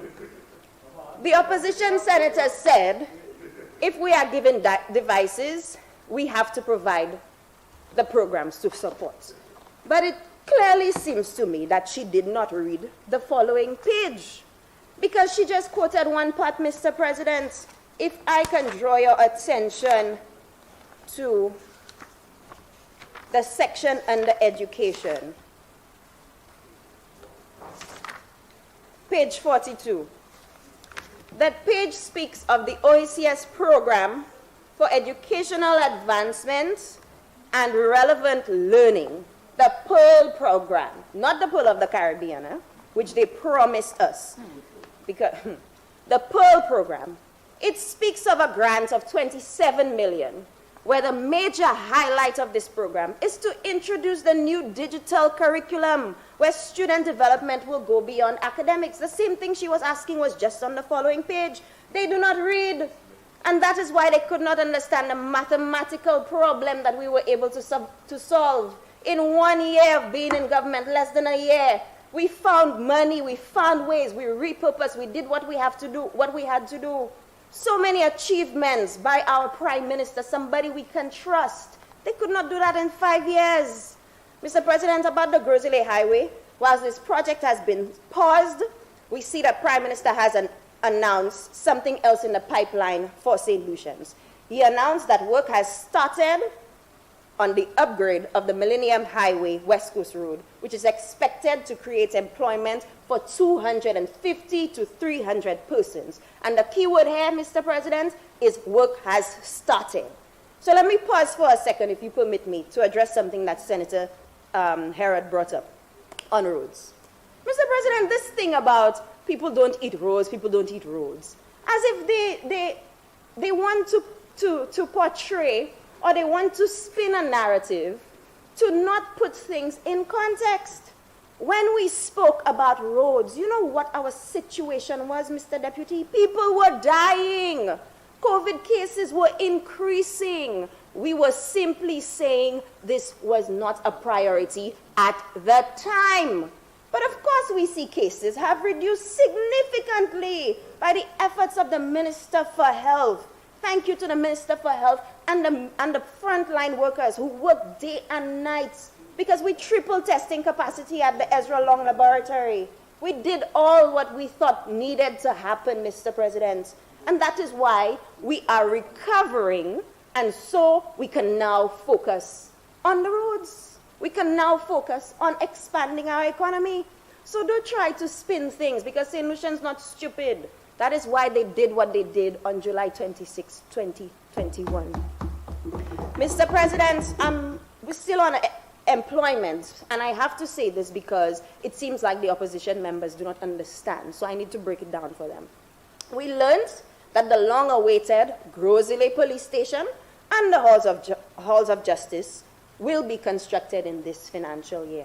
100 jobs. Jobs, Mr. President. These are the things that people are looking for now as we recover from this COVID-19 pandemic. We all know that our workforce has suffered a huge blow due to this pandemic. People have been displaced, lost their jobs, salary cuts. We had to transition almost fully to nearly operating operating in a virtual space. And then we saw many business ideas springing up as a result. Now I have to wonder, Mr. President, if our Prime Minister had some foresight, the same way he had the foresight on the One Laptop Per Child program, because our children did move almost fully to a virtual world. Excuse me. But he was able to campaign and now design a ministry, what we know as the youth economy, to address those same business ideas that sprung up as a result of the pandemic. Mr. President, the member wanted to know about the youth economy, and I will tell him the youth economy is about employment.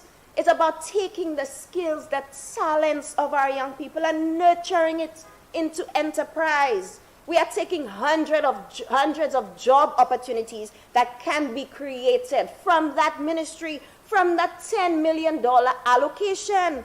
And I want to thank the Prime Minister for doing this for our young people, because under this St. Lucia Labour Party administration, you will not hear us telling young people that they feel entitled.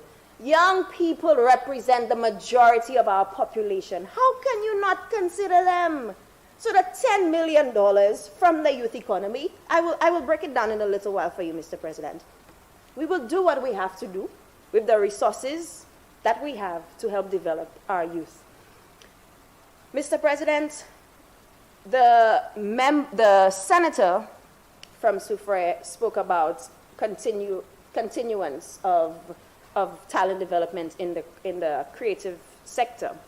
In the orange economy, it's still going to continue. We will still see the creatives, the singers, the dancers, the gamers, the artists, hairdressers, the spa therapists that he spoke about. In the blue economy, fishers, those in water sports, the divers. The green economy, the agro-processing, yes, it's going to be there. Farmers, packers, they will get gainful employment through the youth economy. Hundreds of jobs, because the challenge that our young people face right now is unemployment. For the benefits, well, for your benefits, Mr. Deputy, there will be training, mentoring, marketing, and financial support. As I remember when I was straight out of South Louis Community College, I had a few ideas. But for me to get a loan to develop my ideas, I needed a credit line for about 2 years. Our young people now, by the time they save up in that 2 years, somebody else with the financing comes and sweeps that idea. And that leaves our people discouraged. But under the youth economy, we will create easier access to funding and financing. I don't know what about that they cannot understand, because it's been said in this honorable house over and over.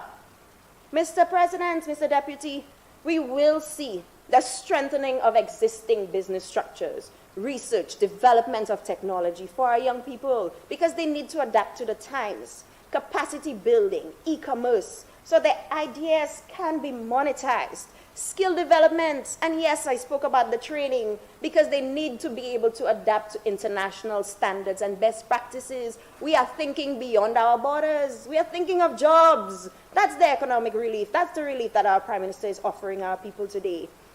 Mr. President, The Prime Minister did announce that a statutory board with its own board of directors will be formed to oversee this youth economy, and that it will allow for a bottom-up approach where they can tell us what it is that they want to invest in, what it is that they want to do, rather than us telling them what we think they need to do. This is how we are inclusive of our young people. This is what this government is about. That's not things that you all know.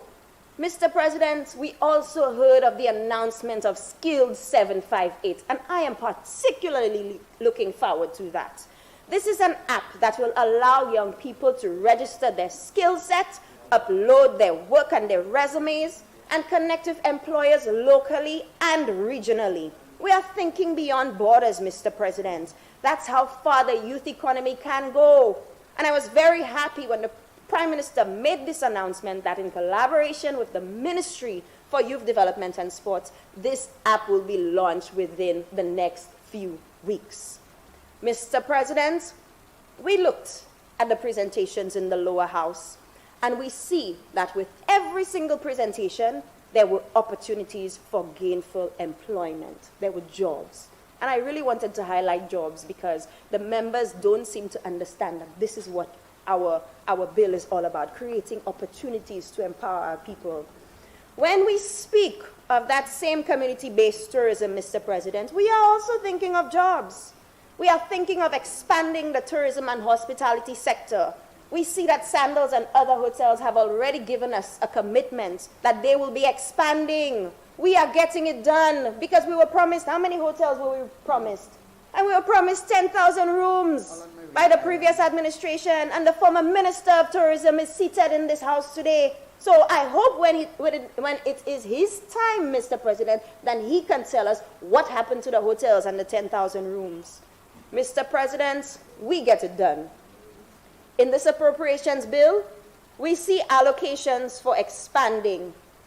Not that we are doing away with any of the accommodations, but we are expanding to our communities where tourists can experience authentic opportunities, where that currency can filter, where you can see Ancillary on the map for something. You see Choiseul on the map for craft. You see Castries Southeast, Peter Floyd Forest. Yeah, we have a trail there.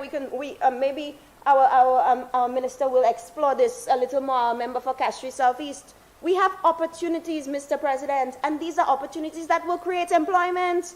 We're talking about immediate relief. Okay, we all know you come and you pass your appropriations bill, and then the funds are allocated to do what it is that you need to do. So the members are acting that this is as if this is the first time that they are debating a bill on an appropriations bill. It's not. So let's not try to fool the people, Mr. President. We see how government has committed to expanding the agricultural sector. And although the supply chain globally has presented us with those challenges, Mr. President, we see support for the beef sector, CMOS. That's a high-value item. 1.4 million towards our cocoa. When you travel to Europe and you find St. Lucian chocolate on the shelves, it's exotic. It's priced at a very high rate, Mr. President. These are things we need to be expanding because COVID really taught us that lesson to diversify. So there are measures that are happening within the agricultural sector that will take care of our people. Mr. President, and of course, livestock, support to the livestock sector, and the relocation of that $20 million Beausejour meat processing plants, that one in Vieux-Fort that the UWP decommissioned. Mr. President, they talk about stopping projects. Not even bananas they could send to France. They stop projects and they do nothing. Mr. President, we continue with the section on housing and urban renewal, where we saw that even before this budget, our government was able to immediately implement the housing repair program to the tune of $10 million. Persons who were differently able, the elderly, the shut-in, low-income families, they benefited. And I make mention of this, Mr. President, because it provides a path for us to understand that the St. Lucia Labour Party, under the leadership of Honorable Philip J. Pierre, was able to do all of these things in less than a year. Can you imagine what we can do in 5? Mr. President, people find gainful employment under the St. Lucia Labour Party administration. We saw rent relief for CDC tenants of over $4 million. Still in the budget, we see an additional allocation, Mr. President. 40 new lots will be provided in southern parts of the island and 150 island-wide. Again, another $4 million allocated for this. Then we have the rent-to-own initiative, one that I'm very excited about, which I know we will hear a whole lot more about in the next coming days. Wait for it. I speak of all of these opportunities because they provide jobs. They provide that immediate relief that our people are looking for. Food prices, yes, have risen, but that doesn't automatically translate to an increase in what you earn, Mr. President. But our Prime Minister did announce the start of a process that is long overdue, the revision of the Labour Act to address what St. Lucians know as the minimum wage. The St. Lucia Labour Party will be coming to the House to make those adjustments. Long overdue. These are things you all should have done, but we will get it done, Mr. President. Relief measures. Workers earning $25,000 annually will no longer be paying income tax. You think that's not a big deal? It's a big deal for them because that's nearly 15,000 persons from the public and private sector who will be impacted, who will be benefiting from this. If you earn up to $4,000, we did say that we would work towards eliminating income tax for persons who make $4,000. Mr. President, I'm happy to report, according to the Prime Minister, that we are halfway there. We are seeing that $2,083 is already being exempted. Your deductible for personal tax, income tax, Mr. President, it has increased from $18,000 to $25,000. That's an increase of $7,000. These things mean a lot to people. We see for the period of November 2021 to March 2022, $3.8 million in tax refunds has already been paid to almost 2,000 taxpayers. That is relief, Mr. President. $10,000 for the youth economy, jobs. 10 million for the youth economy. 10 million for community tourism. 10 million for MSMEs. 10 million for housing assistance, Mr. President. I mean, these are tremendous strides to taking our people from the mess that we inherited to a higher level, Mr. President. Much needed employment at this time to help cushion the blow and create and support sustainable livelihoods in St. Lucia. All the things I mentioned, we campaigned on when we said we were going to put people first. And this is what we told St. Lucians we would do, and we are doing it, Mr. President. But sadly, members opposite, you heard them, calling this budget all kinds of names, like the former member for Soufre Fosé Jacques, not seeing the value and how these initiatives can truly impact the lives of people. If they are honest with themselves, Mr. President, they will tell you that what is presented here will have a positive impact even on their lives of their friends, their family members, the people that they care about. Because this is a budget for all, not just one set of persons. It's all. They have no Belarus doctrine here. So, Mr. President, as I close, I want to encourage members on the other side, well, at least the one member that is left to address us today, to see the bigger picture. See the value, the honesty, and the transparency.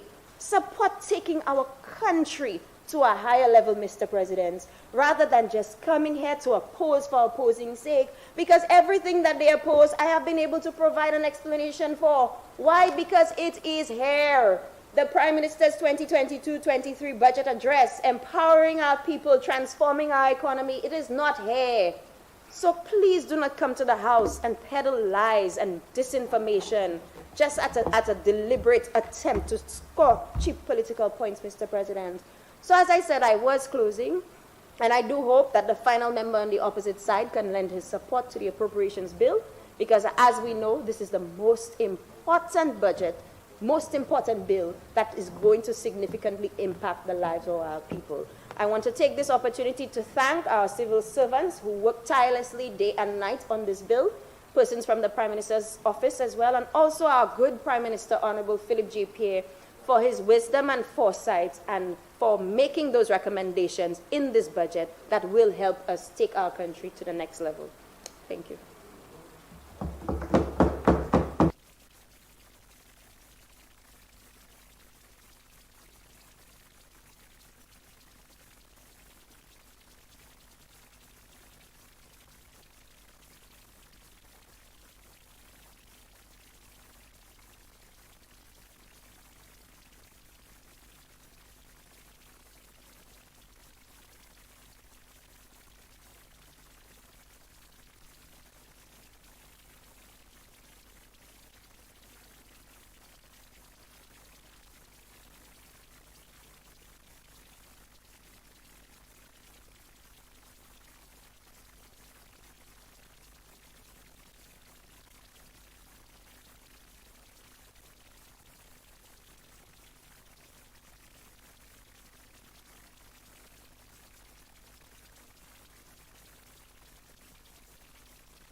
Look, he's I coming. don't have a He's problem.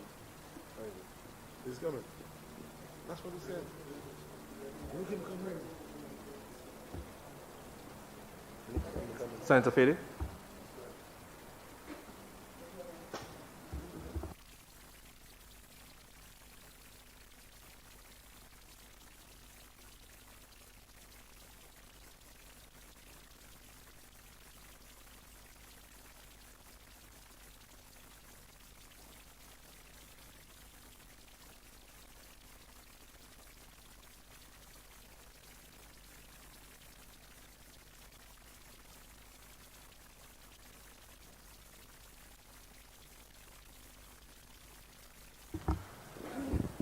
The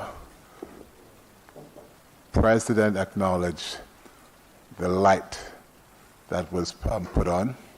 In that case, it was yours, and because you have been acknowledged, you are on to speak. I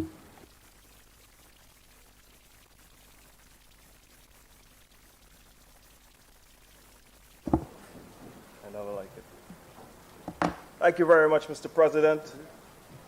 I want to today rise in protest and in stiff opposition against the appropriation bill as presented by this government. Mr. President, the people of St. Lucia would have tuned in to hear the maiden presentation of the SLP administration with much anticipation and hope that perhaps better days might finally be ahead. But instead, Mr. President, what they discovered is a budget presentation characterized by broken promises, flawed philosophies, and unprecedented duplicity and shameless flip-flopping. Rather than deal with the salient issues of rising cost of living, high unemployment, and a spiraling out of control crime situation, the government seemed more preoccupied in settling petty political scores. All guns thus far, Mr. President, have been aimed and pointed towards one man, Alan Chasney, the former Prime Minister and leader of the opposition. Never before have we witnessed such vindictiveness. So much so, Mr. President, there were 8 ministerial speeches that were sacrificed between the 2 sittings of the appropriation bill. Honorable Senator, Yes. we're not here to discuss what went on in the other house. We're here to discuss the appropriation bill.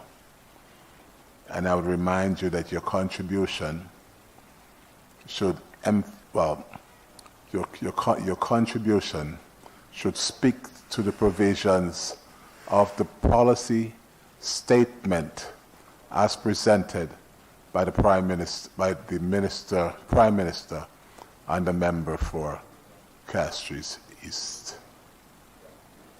President, may I politely and respectfully ask for some clarity? The appropriation bill. Mr. Senator Fede, Yes. I couldn't be clearer Sure. than I have been. This is the appropriation bill. Yes. You were speaking. Which was laid in the lower house. You are speaking to the provisions of the bill. Yes, it was laid in the lower house. We're not going to address the sideshow that took place in the lower house. We are speaking to the policy prescriptions of the government. I would advise you, I will give you leeway if you need, but I would advise you to speak to that. Thank you very much. Very well, Mr. President. Thank you for your guidance. And so, Mr. President, rather than the sideshows which you have alluded to, the budget debate and the appropriation bill, in my view, Mr. Speaker, should have instead focused on the following. Mr. Speaker, Mr. President, you're better looking than the Speaker, sorry. Adequate solutions to deal with the rising cost of living in the supermarkets and its untold effects on the people of St. Lucia. Mr. President, we see that the main supplier of food items in our country and general commodities, Massey Stores, announcing that they have witnessed in their store a significant increase in the amount or in the prices of commodities. And they have cited a number of factors. Mr. President, this is having a significant impact on the people of St. Lucia. And so, rather than politics, as usual, rather than all of the fluff, rather than the bluff that we have seen so far, rather than trying to take claims for a project that doesn't belong to this administration, what the focus should be on is really to address the hardship that the people are feeling at this present time as a result of so many things that is spiraling out of control. Mr. President, the bus drivers, if they don't get a subsidy, might go under, and has indicated, Mr. Senator, President, that they would need to... Senator, Yes. Could you restrict your presentation to the policy prescriptions? You are here to respond favorably or unfavorably to that which was presented in the lower house by the Prime Minister, more commonly known as the budget statement. We call it the appropriation bill. Okay? Now, if you are going to refer and make your own prescriptions, please align it to what is contained in this. You would realize that all the speakers and the members who came before you responded and provided their positions and what was contained in here. I will not allow you to go on your own frolic. I would advise you to speak, respond favorably or unfavorably to what was presented in here. This is why we're here today. This is what we are debating. Mr. President, incidentally, the issue of the bus fares is mentioned here. And so, Mr. President, the inflation which is gripping this country, and in the Prime Minister's budget speech, and in the estimates of revenues and expenditures, it suggested that inflation in this country has risen by 2.1% average in 2021. Now, additionally, it also stated, Mr. President, that in the latter part of the year, going up to December, we had an out-of-control inflation rate of 4.1%. in the consumer prices of the Social and Economic Review. Now, Mr. President, that would mean, I am breaking it down, Mr. President, that would mean that as a result of the high inflation, which you are very much aware of, that gas prices have gone up. It's mentioned in the Prime Minister's budget speech. The prices of food has gone up. There's no frolic. This is all as a result of what is taking place in the general economy of this country. So, Mr. President, rather than focusing on the politics, rather than focusing on the sideshows, the government had to deal with a number of those issues that are affecting the people of St. Lucia. I hope I've made that clear. Mr. President, the government in this appropriation bill failed to deal with matters such as income support to the people of St. Lucia. This budget has failed to address those issues. And at a time when the tourism sector is only 47% back, as mentioned in the Social Economic Review and in the Prime Minister's budget speech, the recovery of the economy is incomplete. And so with that situation which exists at present, there is need for income support, which this administration had as a campaign promise to the people of St. Lucia, various workers of this country. We need the $1,500 to go at a time of rising food and commodity prices to the people of St. Lucia so that they can get some relief, more than ever. Mr. President, I didn't promise it. It was the SLP administration that promised it. And so they've got to deliver to the people.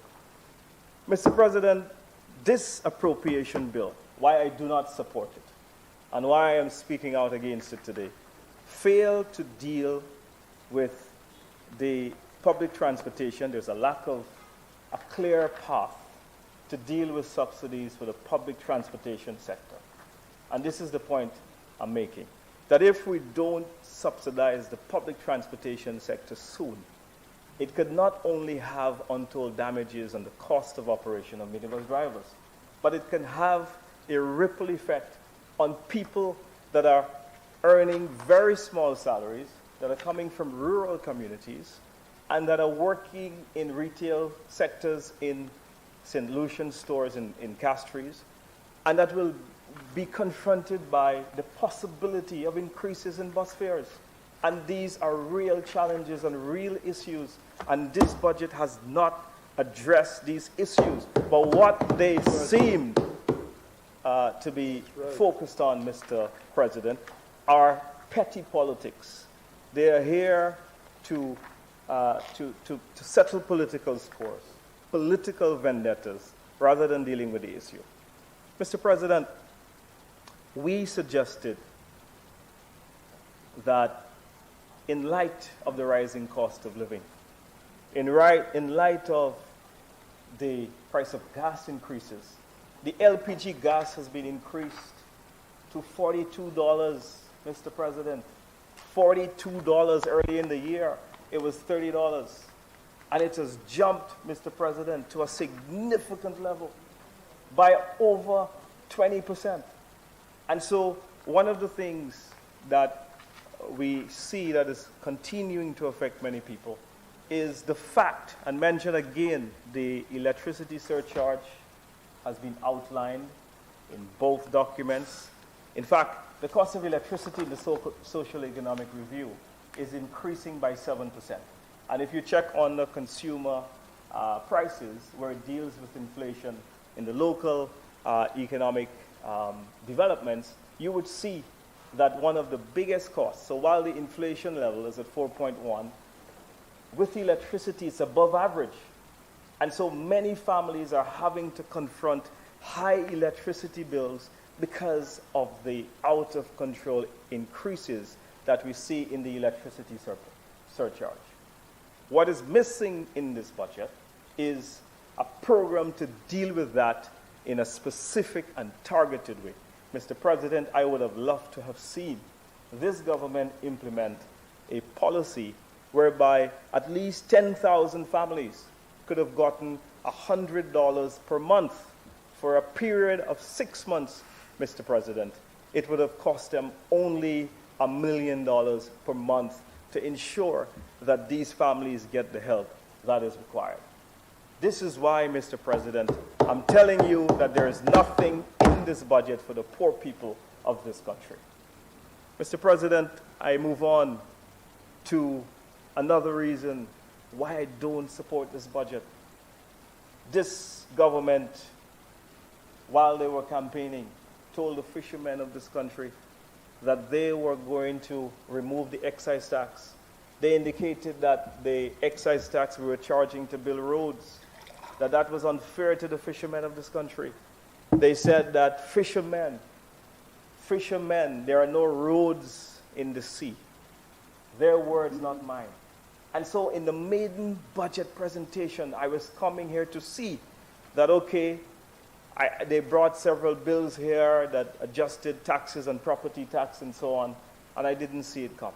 But I thought that at least that in this, their first budget, that they would have addressed a sector that needs help, a sector that is facing the increases in gas prices, a significant input as they go out to seas. And I didn't hear the senator, who is usually very, very strong on issues pertaining to the fishery sector. I didn't hear her mention it, but there is need to remove the excise tax for the fishermen sooner rather than later. This has to be something that happens now, and I am not in support of the budget because I don't see it within the appropriation bill. So, Mr. President, I don't support this budget. Mr. President, this government told the people that in 100 days, they will give tax refunds below $5,000. Promise. They say in 100 days of winning the election, they will give the people tax refunds that are below $1,000. Today, in the appropriation bill, they are offering the people tax refunds of $500 and below. This is the kind of bluff, this is the kind of empty promises, Mr. Speaker, that make people lose confidence in politics and politicians. This level of inconsistency. And Mr. Speaker, Mr. President, I'm very sorry.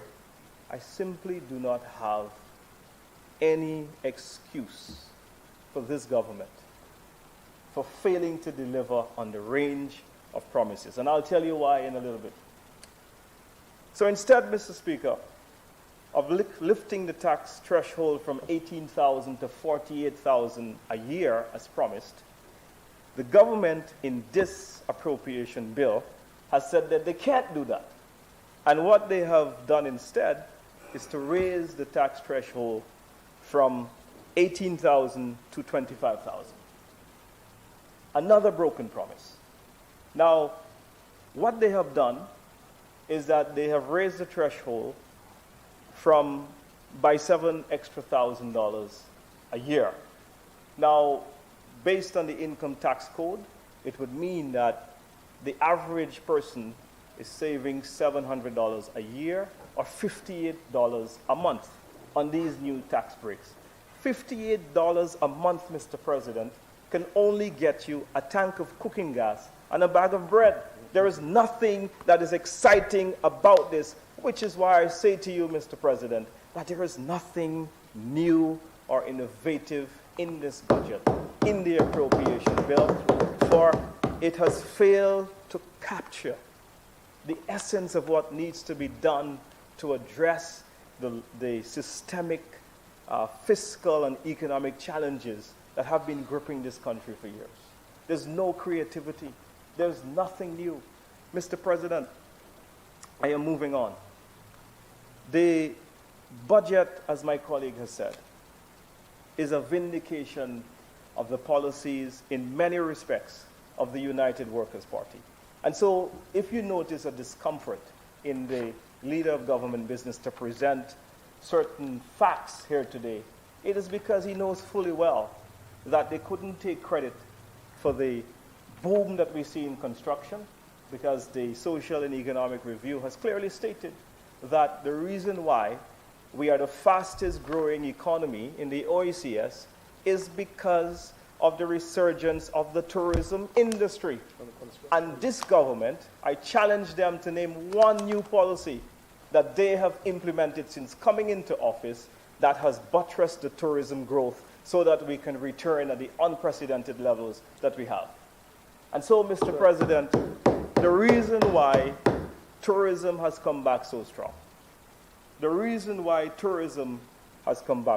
one, this government, while the administration was saying that tourism was a sector where it's going to be hard to come back, and that we were crazy for pinning our hopes on tourism, and a whole host of false things that they said. What we did, Mr. President, is that we saw that there were a number of airplanes that were parked in various jurisdictions.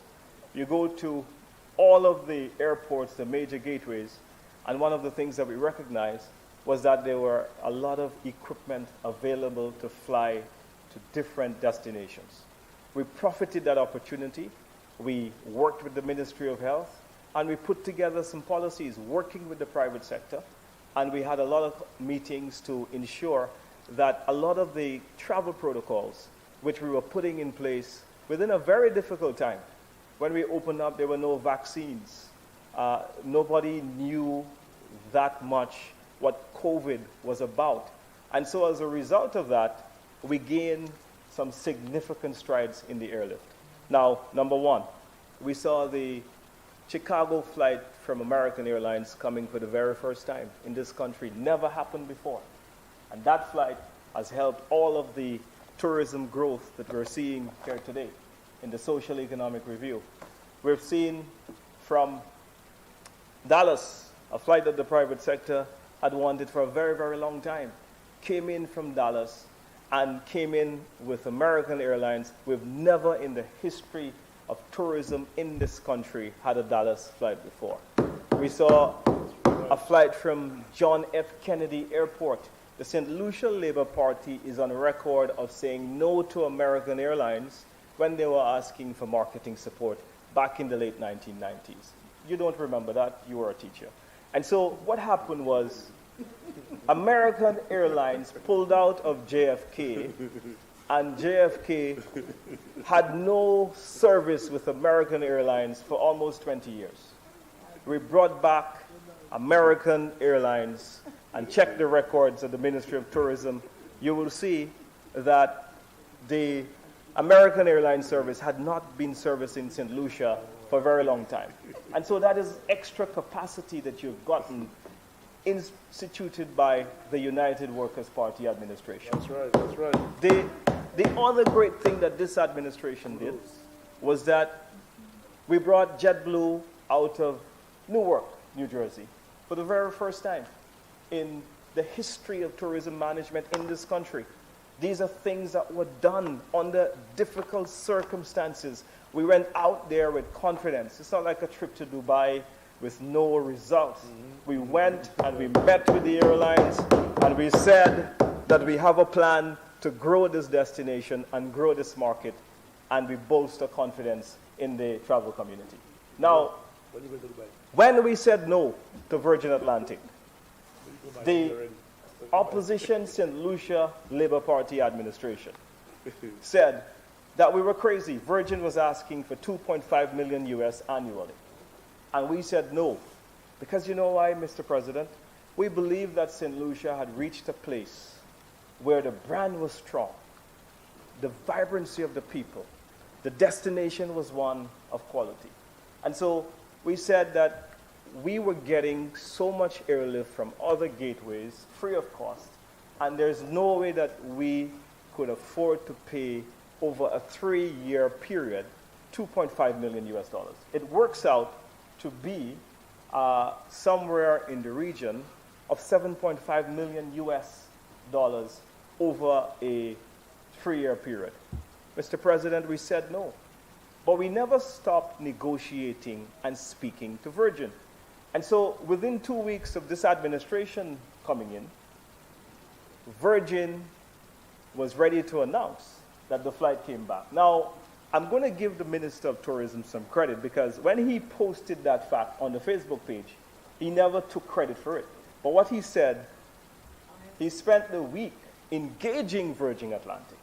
And so engagement just meant that we're having a discussion. But it doesn't necessarily mean that he acquired the credit for the return of Virgin Atlantic. Mr. Speaker, Mr. President, an airline does not make a decision to invest in a flight and take a risk of millions of dollars in the space of 2 weeks. That's absolutely ridiculous. And if there's anyone in this room who wants to suggest that, I will say to you, please don't. Because it would be tourism heresy to suggest that somehow an airplane in the space of 2 weeks will make a decision to fly to a destination. It is impossible. It is like saying that you can bring forth a baby in 5 months. It's not possible. So therefore, it has happened. So therefore, Mr.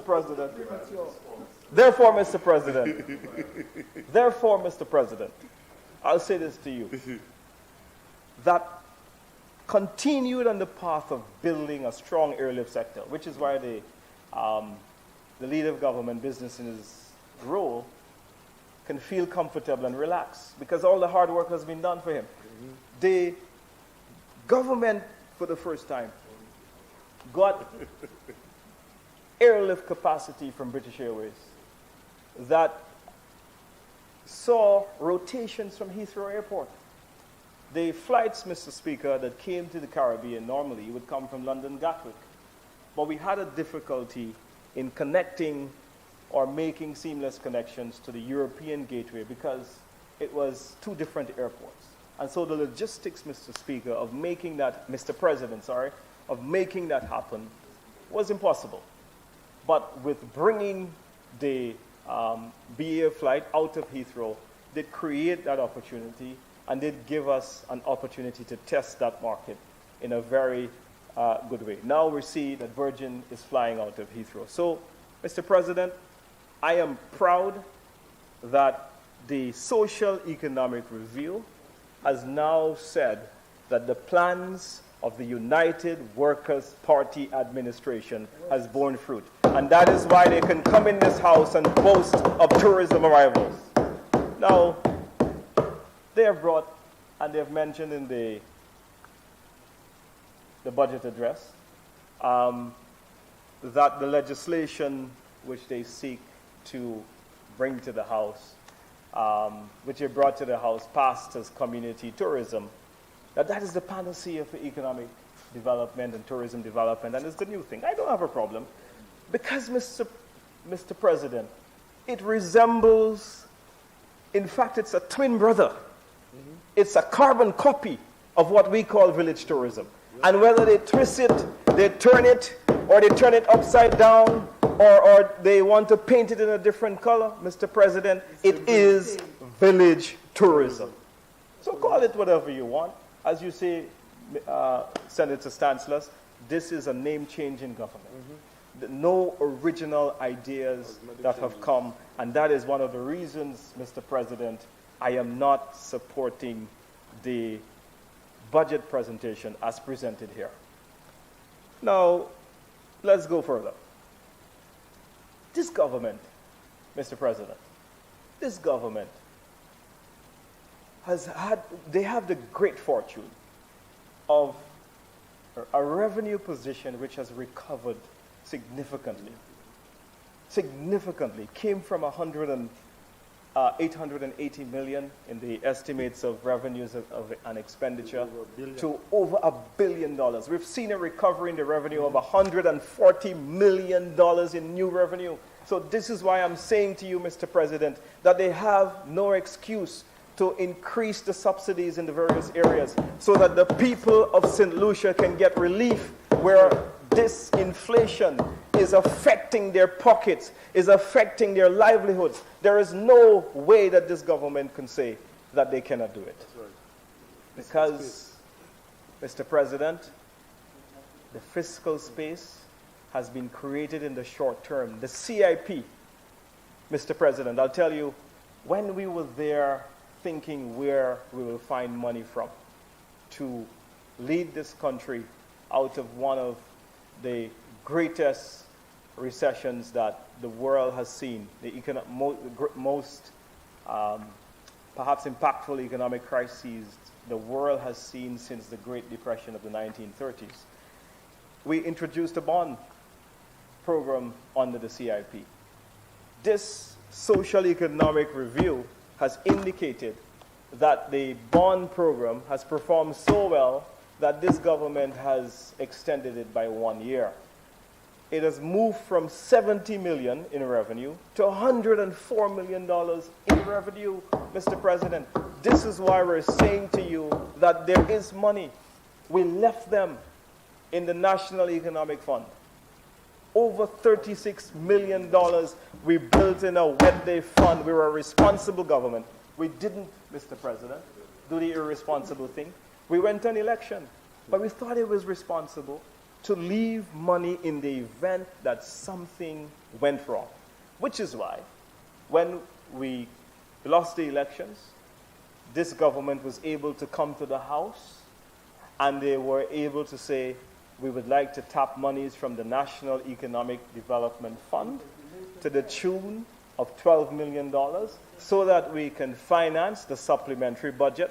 And this is the money, Mr. President, that they used to ensure that those people who had issues with their damages to their homes, they were able to receive assistance in galvanized and also plywood and other building materials that were necessary. Because this is what you call strategic and wise, prudent economic planning. Now, in that regard, let's go to the social economic, estimates and revenue expenditure. Summary page. Pull it up. The summary page, Mr. President, you will see that the interest payments have stabilized.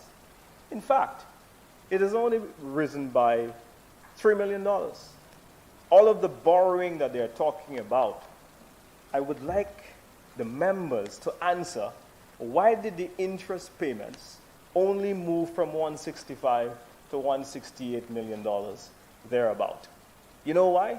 Because, Mr. President, what they're talking about, the whole issue of refinancing loans, to restructure the loans, to ensure that we move from short-term treasury bills and government bonds to move into longer-term debt from international financial agencies. This has been done already. And so despite all the borrowing that we had to do to plug the operating gap of running the government and finding money to stimulate the economy and to meet the excessive cost of health care that was necessary, we were still able, Mr. President, to reduce and to keep the interest rates payments stable. So what you found, Mr. President, is that the debt burden did not lay a heavy brick on the back of this government. We left a very sound financial footing for you. So, Mr. President, this is what I call prudent fiscal management. We got a lot of loans restructured. This government, they now have loans in the hundreds of millions, which they will not have to pay any principal on. They have moratoriums ranging from 5 to 10 years. These are loans that we got and we went out strategically and negotiated and replaced with short-term debt. That program has started. Please stop trying to make it seem as if you came up with this idea. You did not. There is nothing new in this budget, Mr. President. 40 years, 5 years grace period, 0.25% interest. So, Mr. President, I'll know that. You know that. The SLP administration, they like to talk about the Urinary International Airport. And the leader of government business mentioned that we were placing the country in 450 million, I think, in debt. I took a note. So what I want to do, Mr. President, is caution him to say that before you just accept a speaking point of your political party, you must first research it. Mr. President, if we went the route of the PPP in order just to save the debt, we would forego significant revenue. And I want to go through some numbers. Under the St. Lucia Labour Party administration, a cabinet conclusion was published and is in the records to show that under the PPP arrangement, they were going to allow the operator to pick up a tax of $55 per head. Now, if we calculate the revenues that we were going to forego as a country, 55 million, and let's assume, now in 2019, the arrivals were 423,000 people that came in the tourist market. Now, I will be very generous, and I will calculate it at 350,000, which is 70,000 less than the arrivals. It would mean that $55 by 350,000 arrivals by 30 years would be over 1.5. Senator, you have 15 minutes to conclude your presentation. Over $1.5 billion, thank you, that this government would forego in revenue. If we calculated the same fee at 400,000 arrivals, it would be $1.8 billion in revenue. Now, over a 30-year period. Why the United Workers' Party administration decided that we would not go that route is because why would we place such an important asset that is generating such tremendous revenue in the hands of a foreigner? I find it perplexing. I find it confusing that a government who campaigned on family, friends, and foreigners are so enthusiastic to place our airport in the hands of a foreign company. I just don't get it. That's right. Double standard. Double standard. So, Mr. President, Double standard. what we did is we did two things. We said that we would have a funding program for the airport, which consists of the following. We borrowed a loan from the Taiwanese. That loan is for 20 years. There's a 5-year moratorium. It means that this government doesn't have to pay any principal for the next 5 years on the project. They pay interest only, but the interest is concessionary and below market rates of 4%. The interest on that program is 1%. 1% rather than what they would have to go and pay with bonds. Now, the other thing we did is that we instituted a $35 per passenger to go to SLASPA, which would allow SLASPA to raise some $38 million annually to help to pay the debt for the airport. We also, Mr. President, increased the departure tax fees by $38 on tourists that are coming to the country. And so, going into the consolidated fund that doesn't have anything to do with financing the debt is an extra $41 million, which this government has instituted so that when tourism comes back to its normal level, you would find that there is a $41 million going into the consolidated fund.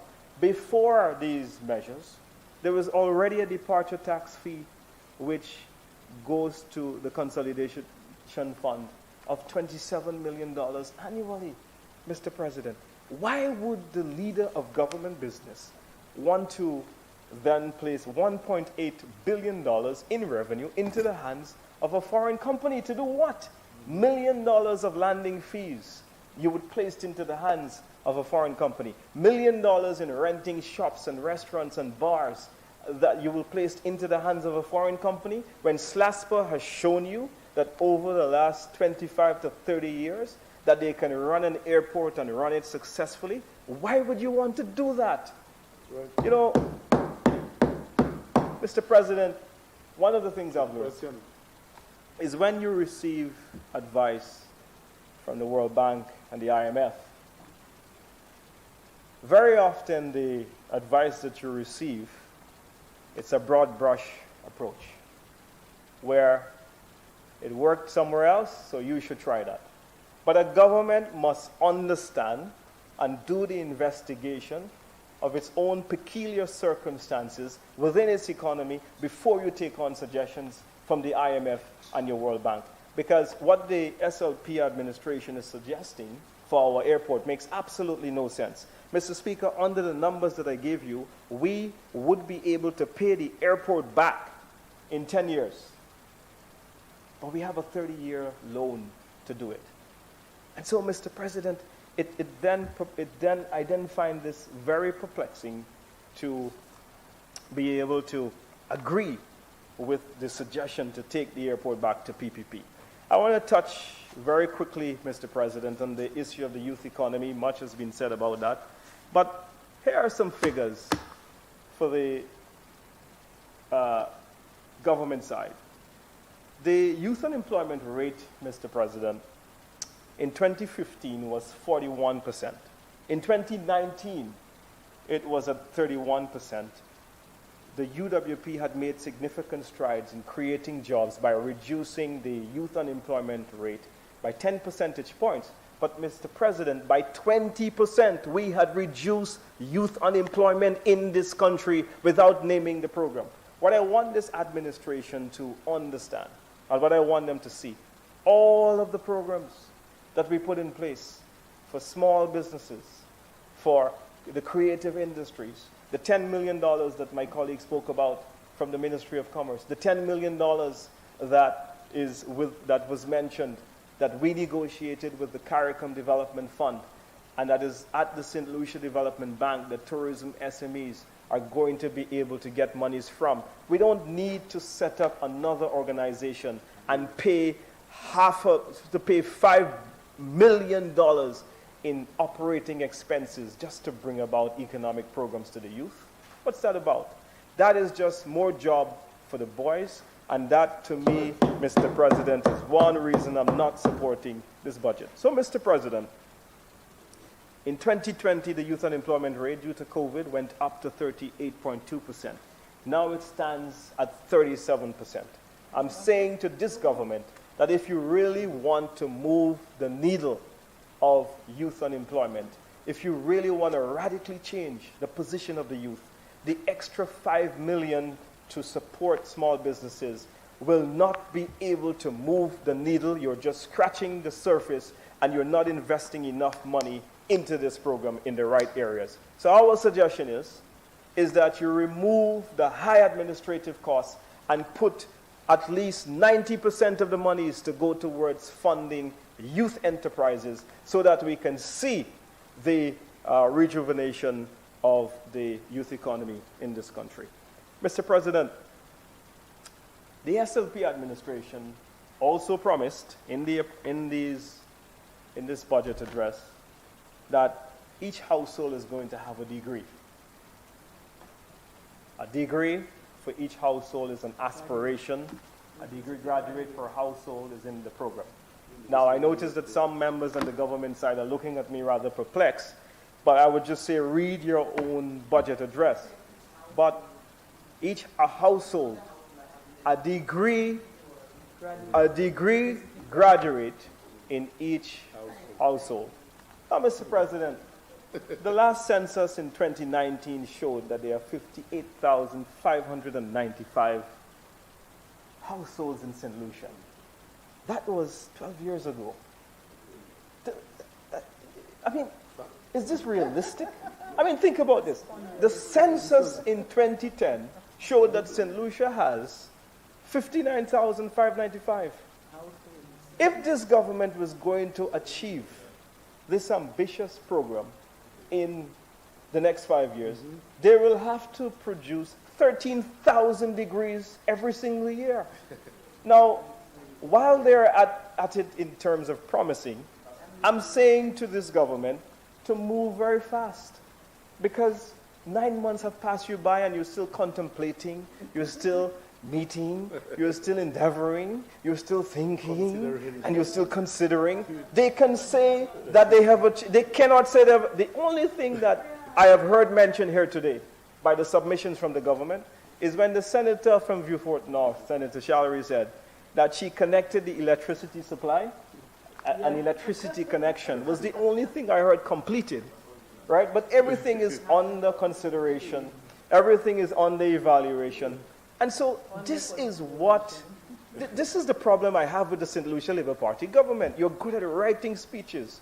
You're good at coming up with PR campaigns. You're good at really misleading people at election time. You're good at coming up with these concepts to pretend as if you really care about poor people. But when you get there, it's a totally different story. I cannot believe my eyes. Are you really serious? Are you really serious that you are going to look at the people of St. Lucia and in 5 years you will produce 60,000 degrees? 60,000. How much are you intending to spend on each degree program? Have you thought about that? And have you really thought about how many households are there in St. Lucia? Mr. President, when I see such ambitious, over-ambitious, it leaves me to only one conclusion, and that is this budget is nothing but another bluff and fluff and half-truths. So we need to come clean with the people of this country. Mr. Speaker. Senator, you have 5 more minutes to conclude your presentation. 5 more minutes? Thank you very much. I'll conclude in that time. Mr. President, the Labour Party,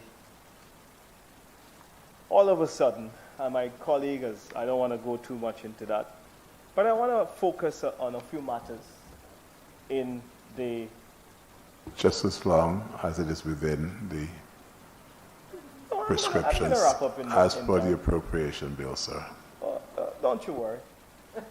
Don't you worry. Just a brief word of caution. Yeah. And so, you know, in the appropriation bill, they have proposed that under the DVRP program, if you want to go into the estimates of revenue, it's the head on the infrastructure. Yeah, we're not discussing the estimates of revenue. We are discussing the appropriation bill. They propose to build the Millet Road, the road from Vanna to go through to Venus, through to Ancillary. No problem. But, Mr. President, the truth is this. When we assumed office, the SLP administration had totally cut off the bit from Vanna to Venus, and the road was going from Venus to Ancillary. We looked at it and we thought that 90% of the road was where you had snakes and where you had a lot of forest. And we thought, Mr. President, that what was left out of the road was where the people of Millet live, and that is from Vanna to Venus. And so we went to the World Bank and we redesigned this program. We redesigned this road. And today, Mr. President, I'm glad to see that this government is reaping the harvest of our hard work, of the designs that we've done, of the negotiation and the refinancing of the road, so that the people of Millet can get a road, Mr. President, which is very important for them to get to their homes. I'm very happy to see that. But I want to ask this government, why did they stop the road from Venus to Techime? And so I don't expect anyone here would have the answers to that, but the road was well on its way, and the people from Techime were very excited about seeing for the first time they were having roads that were completely paved and done professionally. And I want to ask this government and prompt it to improve and continue that road from Techime to Venus. There was no need to stop the road, a project that was under construction. Mr. President, the canneries, market, and waterfront projects, I expect, and I've heard that in the tourism, the ministry, they will be having some tenders under the village tourism and also under the OECS Tourism Competitive Project. Mr. President, I'm very proud to see that the government is continuing the ancillary waterfront development project. I believe that this is exciting times for the village of Ancillary because what we started, Mr. President, under the village tourism program, now they call it community tourism, is a restaurant project, Mr. President, which will allow Ancillary to participate meaningfully in tourism. A bed and breakfast facility which will give the village some life, show people that Ancillary, a neglected village, is now going to get the necessary attention that it deserves. The fish fry building, Mr. President, very important for the reconstruction of the waterfront. And so what the whole philosophy was is to ensure that the people of Ancillary had, in their own right, become a tourism destination, that small business persons can go and rent those facilities from the government and make businesses out of them, create jobs within the community of Ancillary, all of the things that this government is saying to bring tourism to the people. This is the genesis and the philosophy started from the United Workers' Party. And I'm very, very proud to see that, it's happening. And I feel very vindicated by Senator, a number of the you policies. have 1 minute left. I have no problems with that. By the policies that this administration is instituting across the country. In my last few seconds, finally, in wrapping up, I'll say this. Mr. President, on page 64 of the Prime Minister's budget address, we see that all kinds of measures, relief measures, and I find them all amazing. So one of them said that this government will subsidize the price of rice and sugar to consumers. This has been happening for eons. And a whole host of other things, increase in civil service pay negotiated by the United Workers' Party, waive import duty for traveling officers, nothing new. Funding of the creative industries, nothing new. The cushioning of consumers from the full impact of rising fuel prices, nothing new. The prioritizing of the payment of tax refunds, this has been a promise that's broken. Providing grants and soft loans to funding micro small businesses, nothing new. So this is why I cannot support, Senator, as I take my seat. You're out of time. Yes, as I take my seat, Mr. President, I cannot in any good conscience support this budget, this appropriation bill, why it has failed to address salient issues. Senator, you're out of time. Thank you. Thank you very much.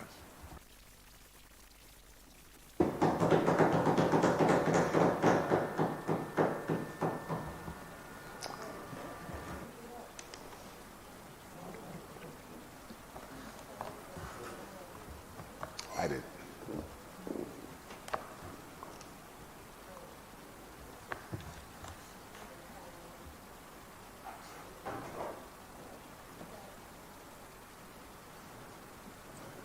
Leader of Government Business.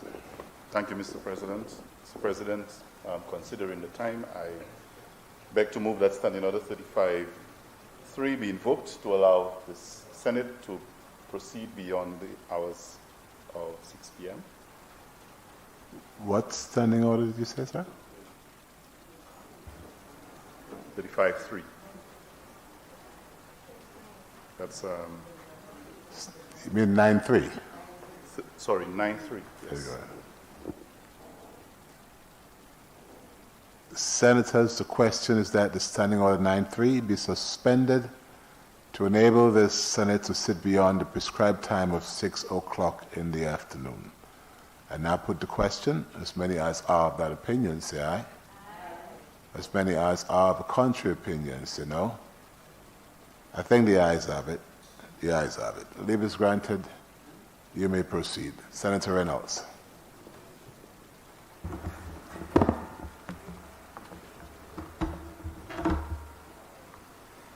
Thank you very much, Mr. President. I rise to make my contribution to the appropriation bill. But before I delve into this presentation, Mr. President, please allow me a moment to extend sincere congratulations and best wishes to the Most Reverend Gabriel Miles there, who was installed as Archbishop of Castries on April 24th at the Minor Basilica of the Immaculate Conception. I'm very excited for our church, the Catholic Church in St. Lucia, because I know, Mr. President, the son of the soil has returned home with much to offer the flock. And I know that because, Mr. President, he taught me a thing or two, and many other youth leaders in Babono as well. So I am grateful for what he taught me, and I wish him every success. I want to echo my voice to Senator Jahir, who welcomed the youth parliamentarians, and I want to encourage them and wish them well in the debate next week, Wednesday and Thursday. And I want to encourage the St. Lucian population to view, and of course the parents and colleagues to come in to the gallery to support them based on the numbers that would be allowed, of course. I want to very quickly wish a happy 100th birthday to my neighbor, Miss Naomi Louisi, and of course, Mr. Lawrence Albert of Tishime, who's counting down the days for his 100th birthday. There's something about Babono 100 years, Mr. President. So I am excited, Mr. President. These are exciting times. Though it's tough times, they're exciting times. Why am I excited, Mr. President? The policy address of the Honorable Prime Minister. There's something in this address, in the policy statement of the Prime Minister for every St. Lucian. And I congratulate the Honorable Prime Minister and Minister for Finance for considering everybody, tout monde, in all constituencies and communities will be impacted by this budget, Mr. President. St. Lucian sons and daughters will be impacted. Their lives will be touched, transformed even. And Mr. President, as a graduate of Seawheel, as a member of Parliamericas and Commonwealth Parliament, I put on my gender lens to look through the budget and of course to see what is in there for women, what is in there for men. But I'm focusing a lot on the women of this country because the women of this country have felt the brunt of pain through COVID. They have lost a lot, loved ones. They have lost their jobs in the tourism sector, etc. And so now, the budget, the policy statement, the plans, the programs must respond to that and give and cushion the women of this country. So I put on my gender lens, having graduated, Mr. President. And of course, I look at the first one. I'm looking at social support. I'm starting with page 44. Reinstating the distress fund. Needs no explanation. We're moving on. Because, Mr. President, the good book says, whatsoever you do to the least of my brothers. And of course, the budget, the appropriation bill, the policy statement, it's not about boasting. For any leader of any country, it's not to boast, but it's to touch the people of the country. It's to touch lives. Yes, the politics may happen, people boast, but really and truly, Mr. President, this is not about boasting, but it's about doing. It's about giving and supporting the people of this country who need most, more than anything. Increasing the number of home caregivers. A study was conducted about the home caregivers a few months ago, and the information revealed that there is a need for more home caregivers to be employed around the country. And so the government has seen it fitting to put that in place, to increase the number of home caregivers. That will impact single women, single mothers, because they have to go out to work and they are caring for the elderly parents. So when there's an increase in the number of caregivers, they can go out to earn a living, take care of their children, and take care of the elderly parents. That's a government with a conscience. Page 47, MSME Soft Loan Grant Program, the micro, small, medium-sized businesses, loans and technical assistance given for over 800 registered small businesses that have been affected by COVID. This will again impact women across the country. And it's not only on paper, and I think I heard the independent senators allude to that earlier. It's about the implementation, but it's also for the women and men of these countries to access those facilities. Get to know what is available and be present physically to get what is there for you. Whether it's new, whether it's not new, it doesn't matter. What matters is that it impacts the people who need it the most. So women are getting back to work. They're getting back to earning, employing, and taking care of their families. And brilliant too. If they're not earning in excess of $2,025, they may not pay taxes come January 2023. Page 48 of the Economic Recovery of Youth and Women.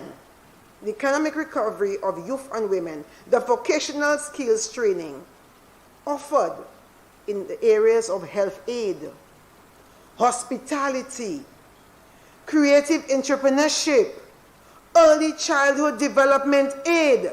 And you know what more, Mr. President? The tuition is paid for them. They get a stipend and they also receive a certificate. A brilliant package for the women of this country and the young people of this country. And I heard the members opposite talking about young people, the unemployment rate. But here are the plans, the programs, and policies to respond to unemployment. What more? You cannot just give people fish. You teach them how to fish. You create the avenues for them. This is what a good and effective government does. You don't have to tout it. You just put it in there. You don't have to come and boast about it. You put it in there and you make sure your technical people implement. And your MPs go out and inform however way possible of what is available. Let's move on. Page 48 of the budget address, the document. WISE. Women in Sustainable Exports. We're talking about agro-processors, artisans, craft, clothing, and textile. They are being encouraged to work with Export St. Lucia. So, Mr. President, as you traverse the north and south, east and west of this country, you see some beautiful pieces of work. When the Taiwanese, along with the Ministry of Commerce, has this massive exhibition, you see that, you see Crystal Lights with her bags and so on. You see Membet, you see the jewelry, you see the... I can't afford all, Mr. Speaker, but if I could afford, I would buy all. Beautiful pieces.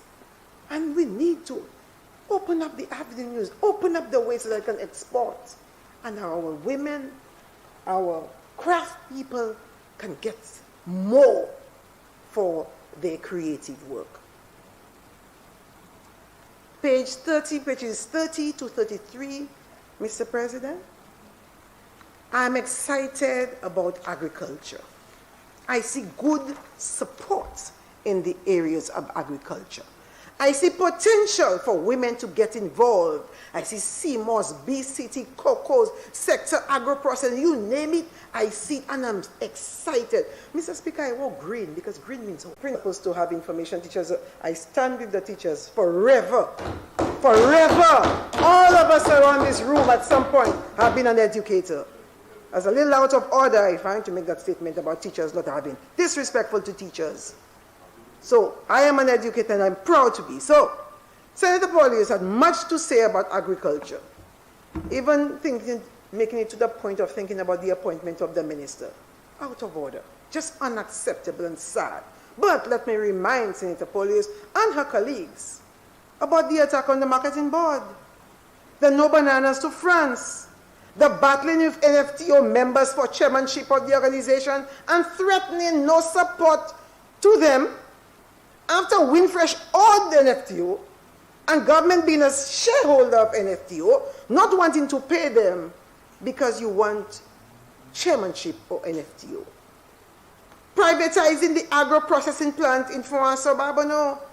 After we had invested so much in equipment, then they put out the women out of the agro-processing plant and loaned it to a private citizen.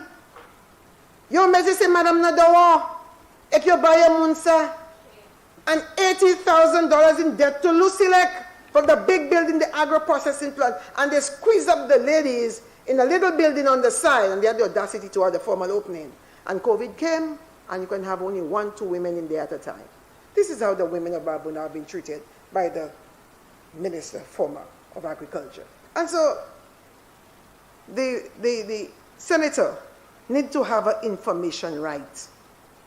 The Minister for Agriculture presently found the banana industry in disarray, and he did the following. He implemented a $4 million support package to NFTO, which was promised by the previous government, but never delivered. He expanded market access to the Northern Caribbean. He's working with NFTO and farmers to revive the UK market. There was a cabinet-appointed banana task force to reorganize the industry. When the PM advised us to eat fig, there was, some of them tried to make fun of it. He thought it funny. But the Anglican Church took it seriously. They held an exhibition. And tomorrow I want to invite Senator Paulius to come to the Constitution Park tomorrow. There is a banana expo hosted by the Ministry of Agriculture, where there will be recipe and products of banana on display, in Constitution Park. So come tomorrow. There's more going on with bananas. The government appointed a consultant to review the operations on NFTO. A small unit was set up to manage the black Sikatoka again. Every time this minister is in agriculture, black Sikatoka takes over the banana industry. So again, there was a closure of the Banana Productivity Improvement Project, BPIP. You're famine. So the minister had to set up a unit to manage again black Sikatoka. And the senator spoke about fertilizer. And a little disingenuous, I think. If you're talking about the cost of fertilizer, be honest. Be honest. NFTO fertilizer, 25 kilograms a bag of 25 kilograms, costing $80. In the private sector, though, it's $104. Why come in the house and give this wrong? I don't want to say it's a lie, but come on now. And the 50 kilograms at the NFTO is $160, but the private sector renting is $208. Let us make sure we give the correct information. It doesn't pay to give incorrect information, whether it's deliberate or not. Continuing, Mr. President, page 37 speaks of the street lighting replacement project. It has been reinstated with LED bulbs. 25,000 bulbs being set up in this country. And I am very grateful for that, because it complements the CCTV cameras that the government is planning to set up in the country, in the city, to monitor our streets. And like I said, Mr. President, I put on my gender lens. With CCTV cameras, with better lighting, you know what that means for women. Women and girls who have worked late, need to get the bus. They can walk through the streets of Castries and other areas without fear. And because, this week we remembered Valerie Lord, what happened to her. She was murdered. Okay? So we need the lights and we need the CCTV. So I am very grateful to the Prime Minister and this government for planning to set up the CCTVs in this country, in the city, and the LED bulbs, because women, we can walk, we can drive a little easier with these lights, better lights. And of course, the business owners in the city, a lot of them being women, they have complained. You see them on the media. They complain because people break into their businesses, their bars, their restaurants, even the nails places they're breaking into to steal. So with the lighting, it will help secure the business places of our women, our men, our young people. We continue, Mr. President.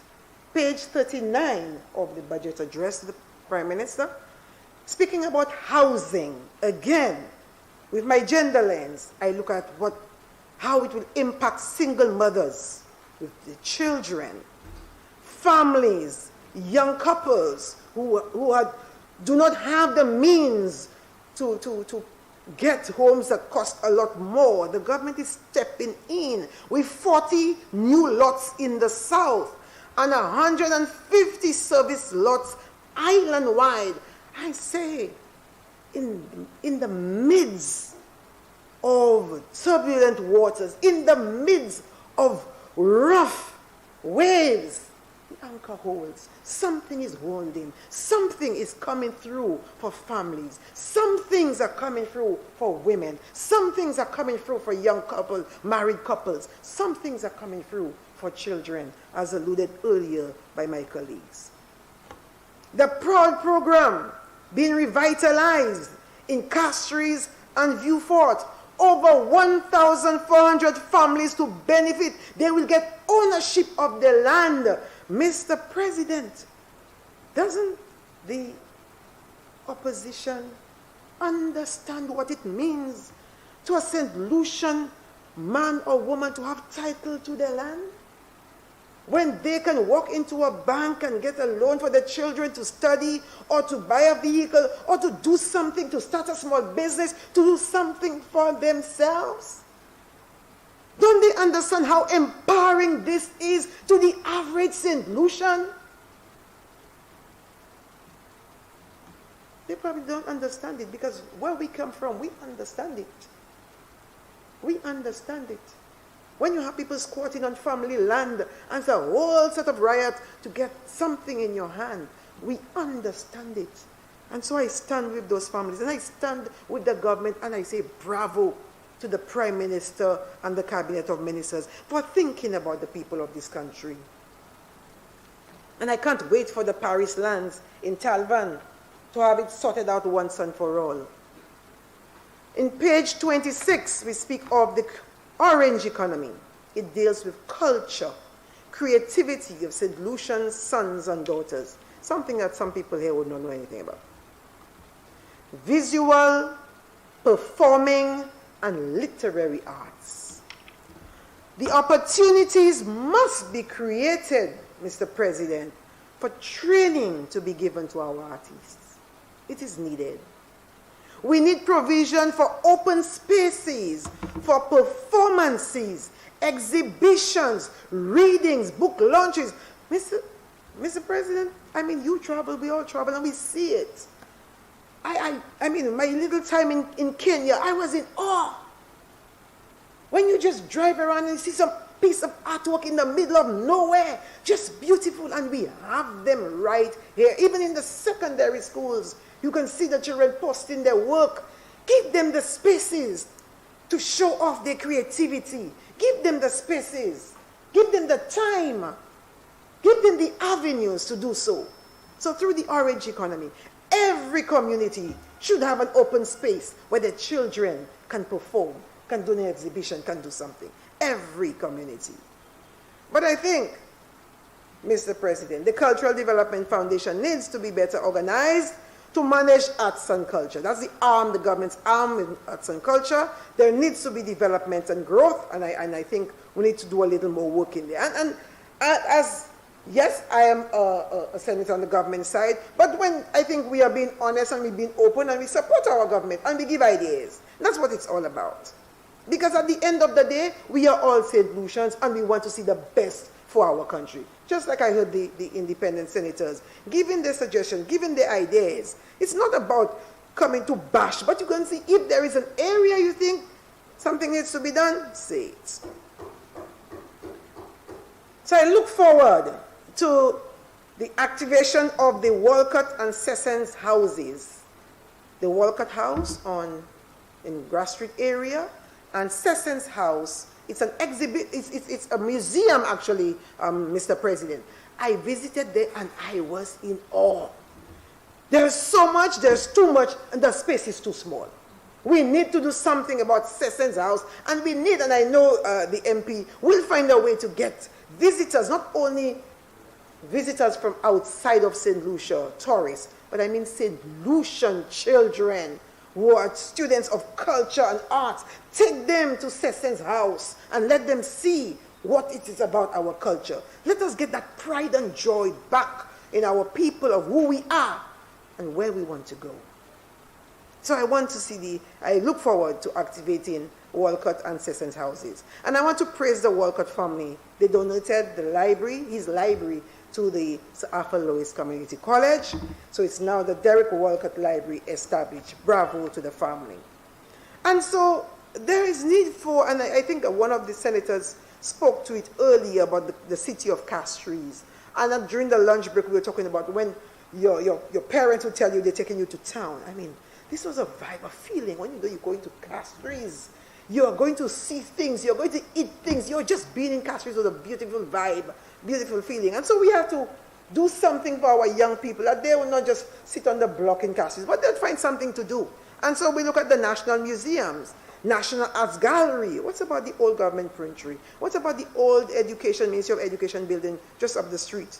Our children, our visitors to the city.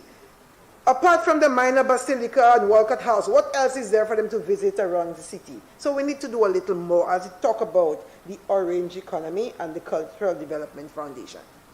Page 53 speaks to tax reform, Mr. President. And the Prime Minister, in his wisdom, indicated that effective January 2023, people earning up to $2,023 monthly will pay no income tax. Saying public servants, grades 1 to 5, and a lot of them are women within that bracket as well. And so single mothers, women who work caring for the elderly, caring for their children with disabilities, caring for their nenen and power, all who earn about a little over $2,000 will pay no income tax. Small as it is, Mr. President, it's a relief. That is what we're looking at. These are turbulent times, and so the government not be able to give large pieces, but small. Page 54, tax refund. Almost 2,000 St. Lucians received their refunds. Almost 1,000 people got $1,000 and above. In these COVID times, in these times of war and costly products, getting a check for $1,000 can go a long way for a family. And I can tell you, Mr. President, I just helped a young lady whose husband has passed, was a farmer, and the SLBC were paying out dividends for shareholders, and she got the $725. And the lady sent a message on my phone. It was heartbreaking to hear the way she gave thanks for that amount. She said, it is small, but it is significant. So every little bit counts for the people of this country. Everyone is impacted. There has been no borrowing. So much has been done for the people of this country in the 9 months. I have a question for the Prime Minister. How did you do it? How did he do it? Amazing, steady, his hand being steady through turbulent times. But so much more will be done, Mr. President. So much more will be done. I have faith in the Prime Minister's ability to do more for the people of this country. I move back to pages 11 and 12. We speak about COVID-19. And the Prime Minister spoke to the challenge of trying to manage a deadly Delta variant and keep the economy afloat. We all know that vaccination is the key strategy to fighting COVID. We encountered the Delta, the Alpha, the Omicron variants in St. Lucia. The former government borrowed over $300 million as of July 2021. $300 million. Et nous passons copan juste toujours qui maniait yo servi l'argent ça là pour bâtir COVID. Nous ka try joindre ça mais nous poko ça en ça. Moi vle savent, mais moi savent lui. Moi savent la pas quand y a réponse ordia même si nous étant débris à l'autre side là. Moi quand on a débris ma pour sortir. Moi maintenant en débris qui sortir à côté. So, Mr. President, I'm saying to you, we do not know how it was used, but it was borrowed. 300 million. And when I hear we speak and we say the government borrowed this, or the government doesn't have to pay this, and the government, it's not that the government is doing it, it's not the government's money, you know. It's taxpayers' money, it's the people of this country. You know, we speak like we're in a vacuum there as a government, you know, we did this. No. It's taxpayers' money. All of us are responsible for repaying the loans. I just don't get it. But anyway, page 17 of the Social and Economic Review 2021 indicates that through the COVAX facility, that's through WHO, we were able to procure vaccines plus getting donations from friendly governments. Through WHO, PAHO. Friendly governments like India, USA, Argentina, Spain, Taiwan, even Barbados.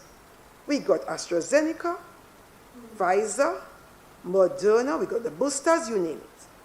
Vaccines are available now at all wellness centers.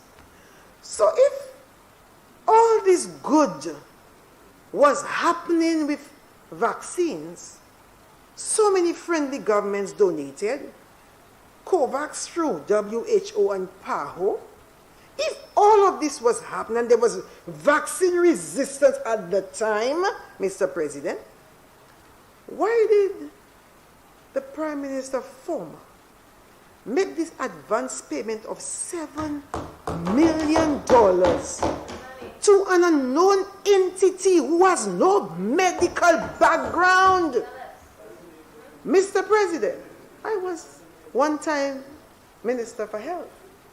And all our pharmaceuticals are procured through the OECS.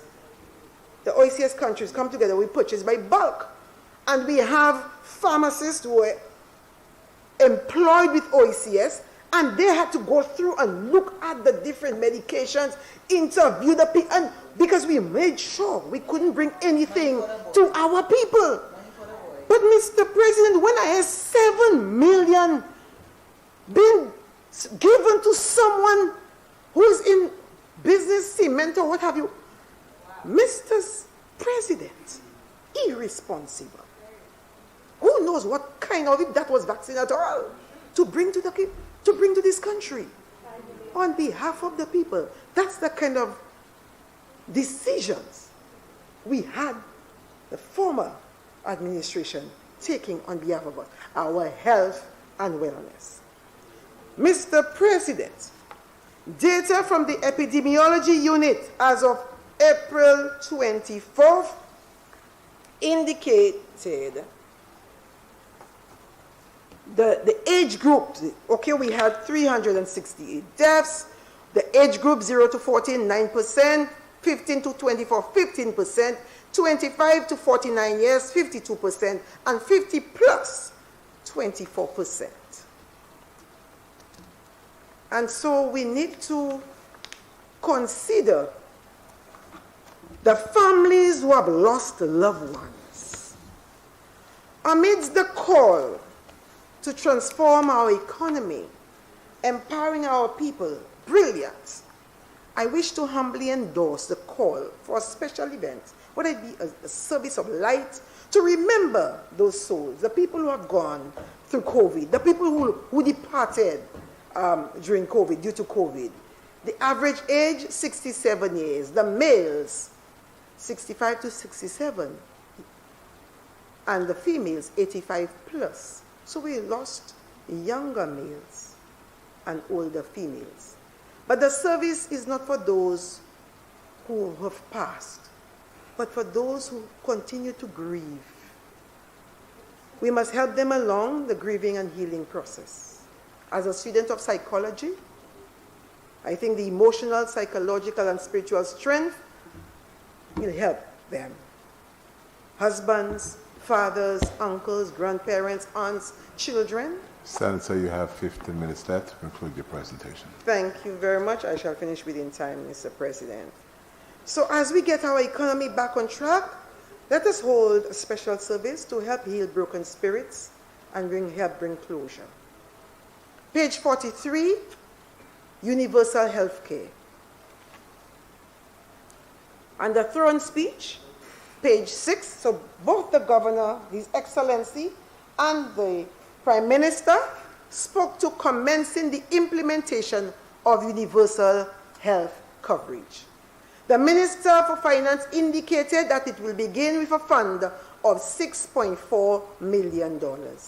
His Excellency stated that universal health coverage will be underpinned by the principles of universality, accessibility, affordability, and equity. This was music to my ears.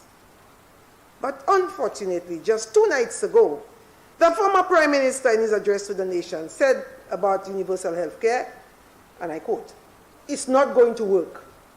We are unable to afford it." And yet, he proposed a health insurance card coverage, $75,000 per person per year. And I said to myself, and I'm saying it here, the Prime Minister former should have used those same words when DSH came up to say, we cannot afford it. He should have said that then. When the new shell came to build this shell for St. Jude Hospital, he should have said, we cannot afford it. When Cabot approached who had no money to get land, he should have said, we cannot afford it. When the hotel got the 24 million of the St. Lucian people's money, he should have said, we cannot afford it. We cannot afford it translates in my mind that's too much money to spend on St. Lucians. That is how I interpret it. It's too much money to spend on St. Lucians for the UHC. UHC is too good for St. Lucians. OKU was too good for St. Lucians. St. Jude was too good for St. Lucians. The Diabetes Center was too good for St. Lucians. Let me clarify, Mr. President. National health insurance does not represent universal health coverage. Many developing countries like Thailand, Mexico, and Brazil, they have successfully implemented. I remember you are not to use the type of language in this House. You proceed. Very unfortunate. Many developing countries have successfully implemented universal health coverage using different mechanisms. The St. Lucia Labour Party has proposed one such model. Universal health coverage aims to take responsibility for improving the health and well-being of individuals and population. It's not just about insurance and paying. Everyone gets the same level of care. It leads to a healthier workforce and longer life expectancy. Universal health coverage requires a system that includes trained staff, data collection, governance and management system working together, construction and maintenance of suitable buildings, catering for all ages across the life course, addressing the determinants of health and wellness and ill health and unhealthiness. For example, it encompasses health promotion, the health fairs, and taking people's pressures in the community, prevention strategies, early diagnosis, cost-effective intervention, and access to services. Insurance don't deal with that. Insurances don't deal with that. They don't deal with health promotion. They don't deal with prevention strategies. Universal health coverage deals with that. So we want the entire package for the people of St. Lucia. And by God, Mr. President, we deserve it. After what they have been through, they deserve it. All the good things for the people of this country, we deserve it. So people who come from other countries, they can go get UHC, but we're going to give it to our St. Lucian people. Universal health coverage will target clients individually, families, and communities in self-management. We will come together as a nation to protect health together. We will contribute to a fund we can all access. So together we'll put our funds in one, and we will access this fund to benefit from this fund. Former PM spoke about $75,000 per person for a year. Who benefits from this arrangement? This is unrealistic. It amounts to $12.7 billion, which grossly exceeds even our national budget of $9.8 billion. I dare say this approach is designed to extract monies from our population to enrich the interests of profiteers, the companies, but not the health and well-being of our people. We have the human resource. We have the people with knowledge, the technical skills, who are right here in this country and who can make an excellent contribution to universal health coverage. So I submit that, Mr. President. And as I close, St. Jude Hospital, on page 22, the St. Jude Hospital project. The Prime Minister indicated that work will commence this year to complete the St. Jude Hospital project, and it will be commissioned within a reasonable time. Work on St. Jude stopped in September 2016. The former administration commissioned a report, $1 million, almost they paid for it. Nobody has seen it, nobody has read it. It has never been tabled in any house, not upper, not lower. Nobody has seen it officially. Started a new building that cost the people of St. Lucia. You have something to say, Mr. President? If the Honorable one wants to stand, I can sit. Proceed.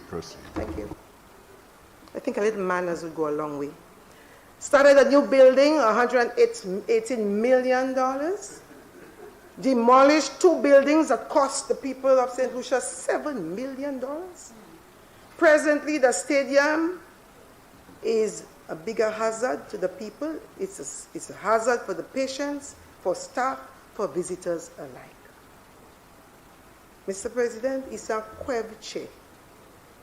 Then nous garder manière bagela ha fait avec St. Jude en vie fort. Un petit pays qu'on nous y est, nous pas ni l'huile, nous pas ni qualité ressources ça là, et nous ja quantité l'argent millions de dollars a gaspillé en sous projet ça là en vie fort. Et plus mauvais, c'est mon envie fort pour connaître l'hôpital là yo besoin. Et maintenant, Prime Minister avant dit, il te voulait servir projet pour faire university médicale. So de cas bail en l'école pour entrer à St. Jude et faire en St. Jude neuf. So they would give it to a new school, a medical school, but we have Spartan, we have IAU in Vieux-Fort, so I don't know why we want to bring in a medical school and give them our St. Jude and build a shell. I agree totally with the Prime Minister. Somebody must account for mismanaging, wasting, abusing the country's limited resources. Mr. President, as I close, I wish to reiterate my support for the appropriation bill because the people of St. Lucia deserve every dollar, every cent that have been budgeted for them. They deserve every plan, every program, every project conceived and to be implemented to impact their lives. They deserve a special memorial service in honor of those that they have lost. Mr. President, St. Lucians deserve to exhale. After almost 5.5 years of an apartheid kind of a system, an apartness, a style of governance, many atrocities that they experience, it is time for St. Lucians to exhale. This bill, when it comes into effect, will achieve this, Mr. President. It is time for St. Lucians to rise up, step forward, and access all the offerings of this bill. And I wish all the mothers of this country happy and blessed Mother's Day on Sunday. And I say happy Appropriation Bill Day to us in the Bahamas. Thank you.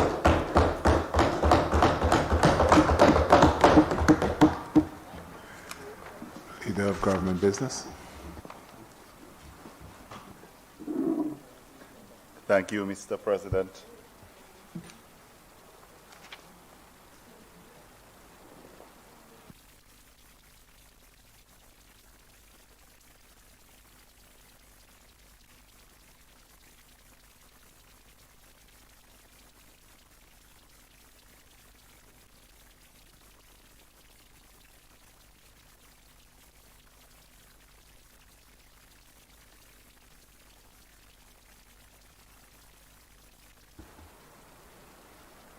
Thank you. Thank you, Officer. Mr. President, before I attempt to respond to the deliberations today, permit me to do something that I should have done from morning, and acknowledge and thank the youth parliamentarians who were here, but also to acknowledge another young person who in my eyes is a pride, has brought me a lot of pride and joy when I see him in uniform performing his duties here. And I'm referring to the officer who is now assisting us, officer right here. Officer Dylan Jules, you may not know, but was a student of mine, and I am so proud to see him come through. You will not begin to understand the challenges that he had. And it pleases me when our system can help to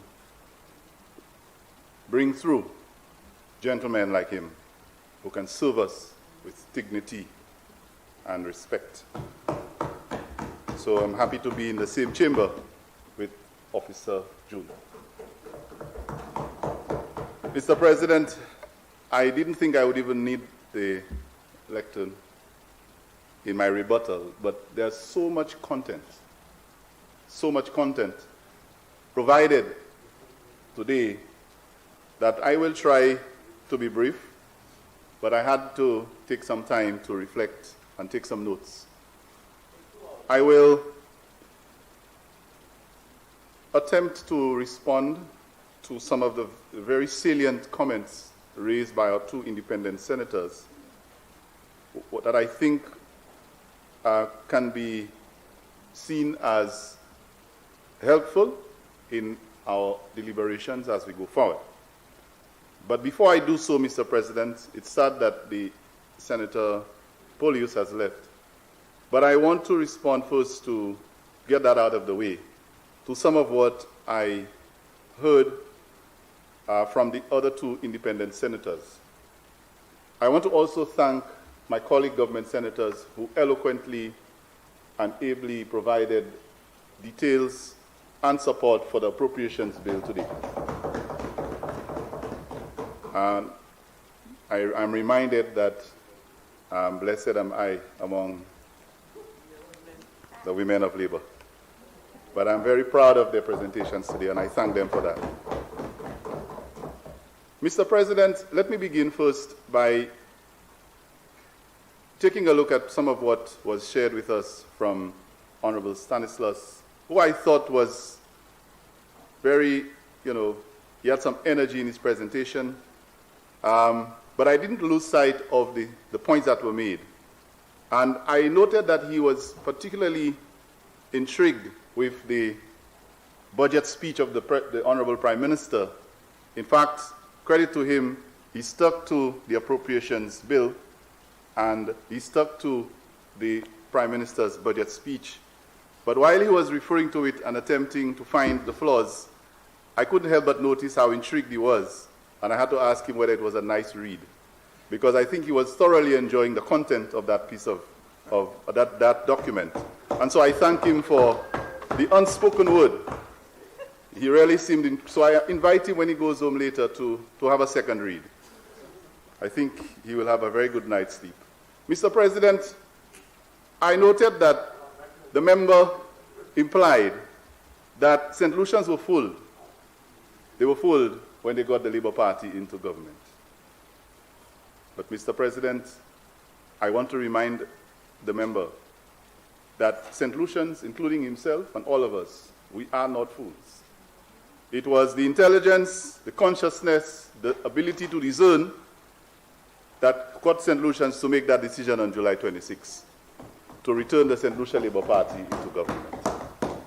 And I am proud of the decision that the St. Lucians and ourselves made. Mr. President, while just after 9 months, the last government has paid the price for the way in which they managed this country and treated our people, I would have expected that at the first opportunity in an appropriations debate, that the posture of the opposition, the now opposition, would have been one of reflection so that they could have picked up on the errors that they have made, having had a loss of 15-2, to reflect and say, look, we've got to come back and come back better. But instead, Mr. President, what we've seen in the last few days from the lower house and now in the Senate is convincing me that they have continued to boast and gloat and be arrogant in the way they approach the issues, and they haven't learned. And I also noted that the persistent tapping of the tables, not in the way that we're used to the extent that the Deputy President had to ask for a bit of mercy for the desks. And I realized that we will need those desks, and I remind the opposition that we will need those desks because they're going to be needing it for a very, very, very long time. So please don't damage the furniture, particularly my colleague, Honorable Leader of Opposition Business, Senator Fady. Mr. President, the Senator Stanislaus made reference to the COVID situation and attempted to say that we were blaming the government for not managing the COVID, and now we have the same issue.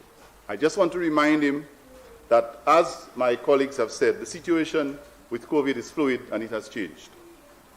And at the time, we were dealing with a Delta variant that was deadly, and it was costing us lives almost daily. Right now, COVID has evolved. The whole situation is different. We're now dealing with Omicron. And we also have a situation where the COVID pandemic has been better managed by this government that has allowed us to be able to maneuver and to reopen this country with confidence, with lower risks and better returns. Mr. President, I listened as the member used the term balancing lives and livelihoods, and I thank him for saying so, because he has properly adopted a phrase that came from this side of the House, from the St. Lucia Labour Party at the time, when their Prime Minister, let me remind him in his own words what the Prime Minister then said. What's the point of saving lives if there are no livelihoods? That's what his leader said.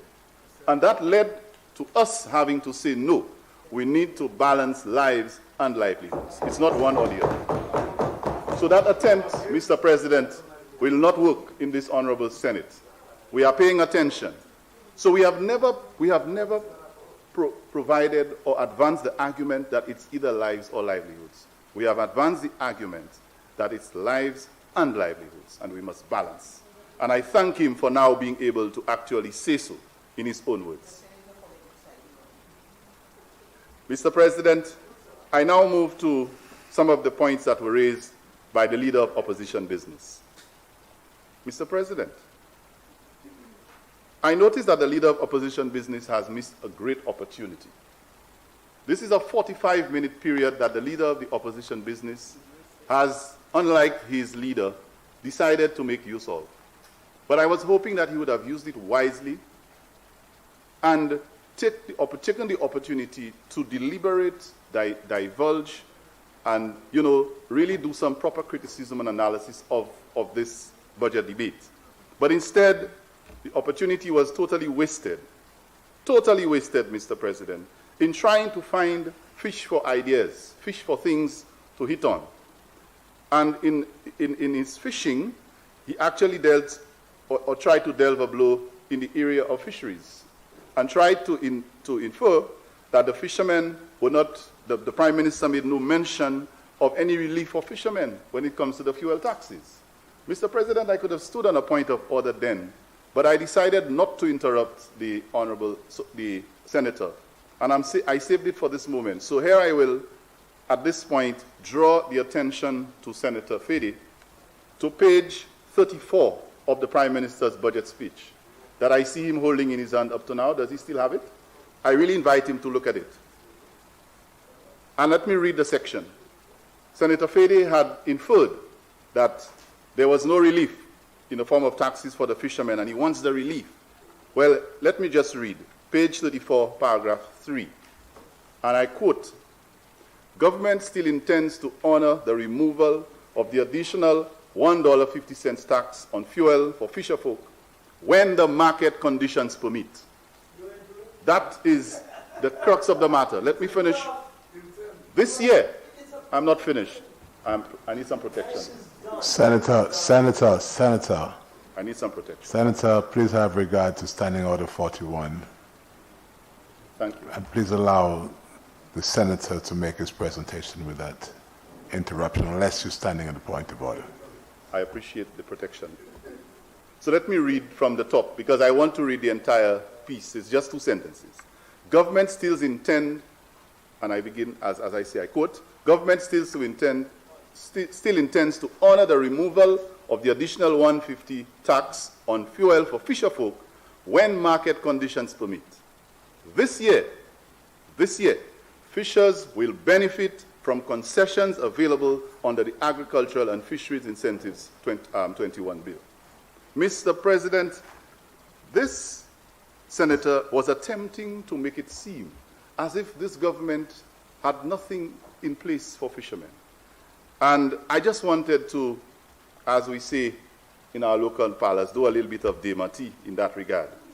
But I took my time and I waited. Mr. President, I noted that there was a very offensive statement made, and again I resisted the temptation to stand. And now I want to draw the attention of the leader of opposition business to something that I thought was offensive. During his presentation, I think he was making a point about the origin of an airline coming into St. Lucia in the 90s, and referred to me as then being a teacher, so I was not supposed to know about it. Mr. President, that kind of posture is offensive, because I have been a teacher for more than 25 years, and I was very proud to be a teacher. And most of us in this honorable house, most of us in this country who have served at the highest level were teachers. And teachers form the basis for our total development in this country.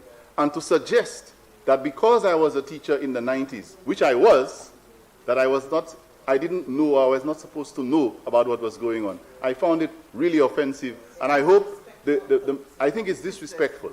And I hope that the senator finds some time to apologize to all teachers of St. Lucia for what he just said. Our teachers are waiting and listening. You should be very careful. I thought you should have stuck to the appropriations bill as advised by you, Honorable President. Mr. President, I think it was also the teachers who helped in the efforts, who were bright and smart, who contributed to us being in government today. The teachers did. They voted. Mr. President, they voted I stand together on with point the of rest. order. The honorable member Excuse me, is misleading excuse the me. House. Yes? Allow me to acknowledge you first before Yes, you start yes, Mr. speaking. What do you stand on, sir? The member is misleading the House. What point of order, on what section of the standing orders do you stand on? Well, What do you Mr. rely on? President, I didn't know that you want a specific number, Yes, but I can tell you. No, you need to identify. Mr. President, it is quite clear for the rules of engagement and the Answer the debate. question. Every single member is called upon in the standing Senator, orders to ensure Senator, the that they standing speak the or- truth. Senator. I am not saying that teachers. Senator, I am to be heard in silence, and you will allow me to speak. Now you rose, okay? Under what standing order are you rising?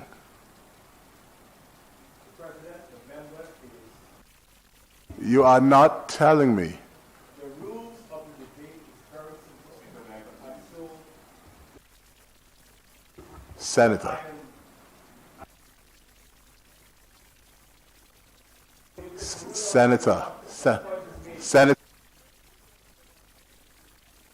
Senator.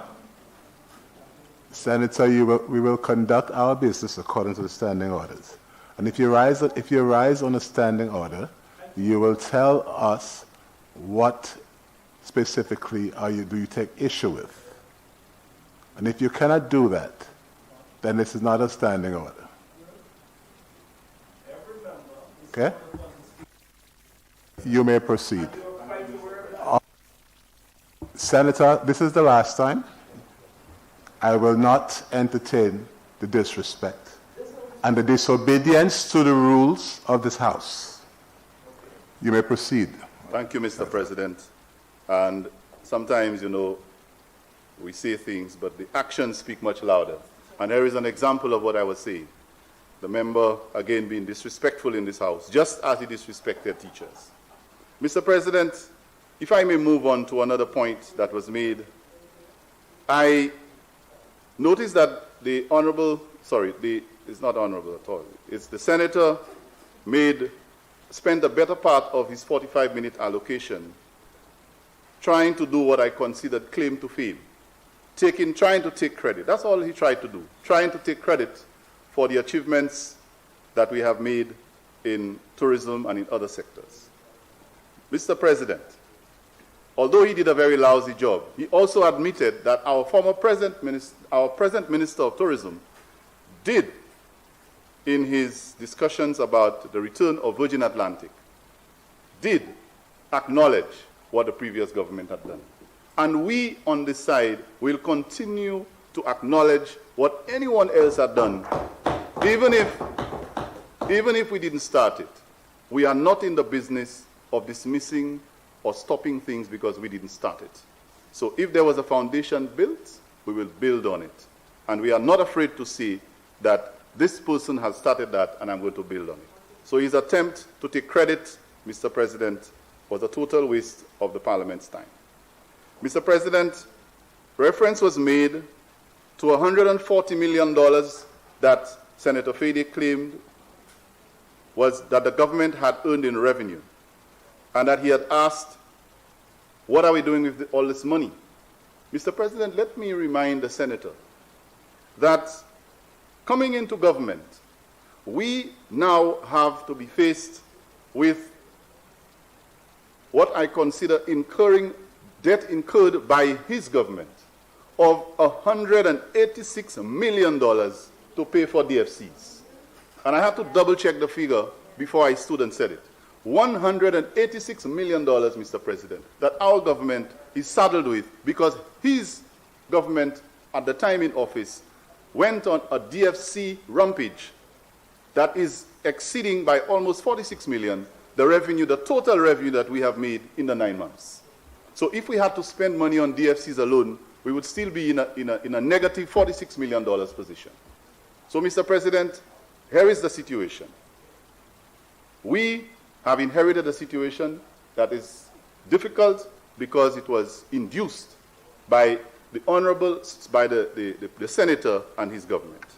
But we will not stay here and cry about it. We will move on, and we will work, and we will get it settled. Mr. President, finally, I do not want to spend the entire evening on the senator, but I have to make reference to a statement that he made in reference to the constituency that he represented in the last 5 years. Referring to ancillary canneries, and I hope he's listening, if his colleague can ask him to at least pay attention to what's happening in the Senate. He made reference to ancillary as the neglected village. Mr. President, can you imagine a member who was the parliamentary representative of a constituency only 9 months ago is standing in the Senate and referring to the constituency as a neglected village? A neglected village, Mr. President. So who did the neglecting? You were the parliamentary representative, and I don't assert myself by speaking loudly. I speak the truth. I don't stammer it. I speak the truth. And, you know, I don't have to make noise to say it. He stood in this house and said that Ansari Canneries or Ansari is a neglected village.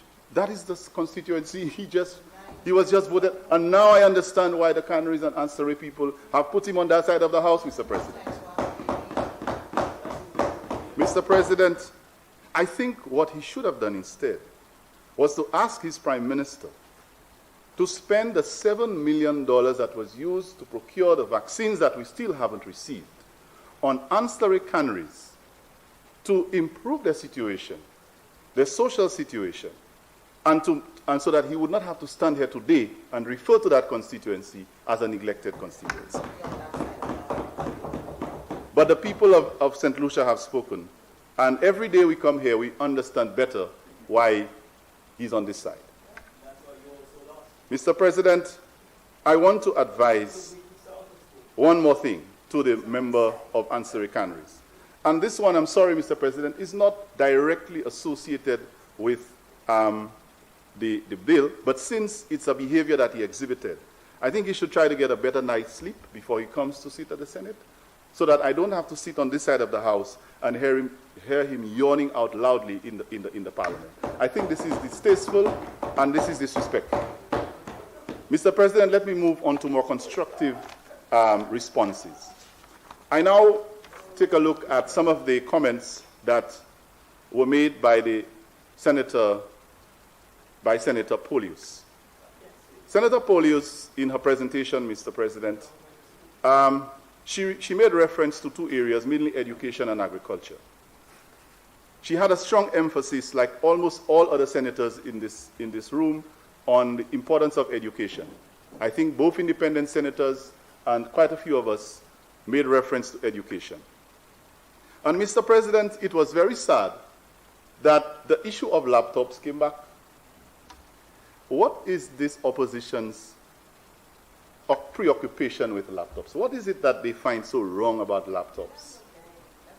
Mr. President, it was the former Minister for Education who stated in reference to laptops, ki gain ki asa. And we now know where that statement landed her, because the Miku North constituents responded in the way that we never expected, and most of them never expected. And so the guilty party is now part of the 15 parliamentarians who did not regain their seats. So I think St. Lucians have spoken. And the argument to continue to compare laptops to e-books, I think we should put that to rest. I think my colleagues have properly dealt with that, so I will not waste our time on it. Mr. President, with regard to this Arthur Lewis Community College becoming a university college, that issue was blamed on the Labour Party. I want to remind the opposition that it was under their watch that St. Lucia missed an opportunity to have our fourth campus of the UE in St. Lucia, and Antigua profited the opportunity.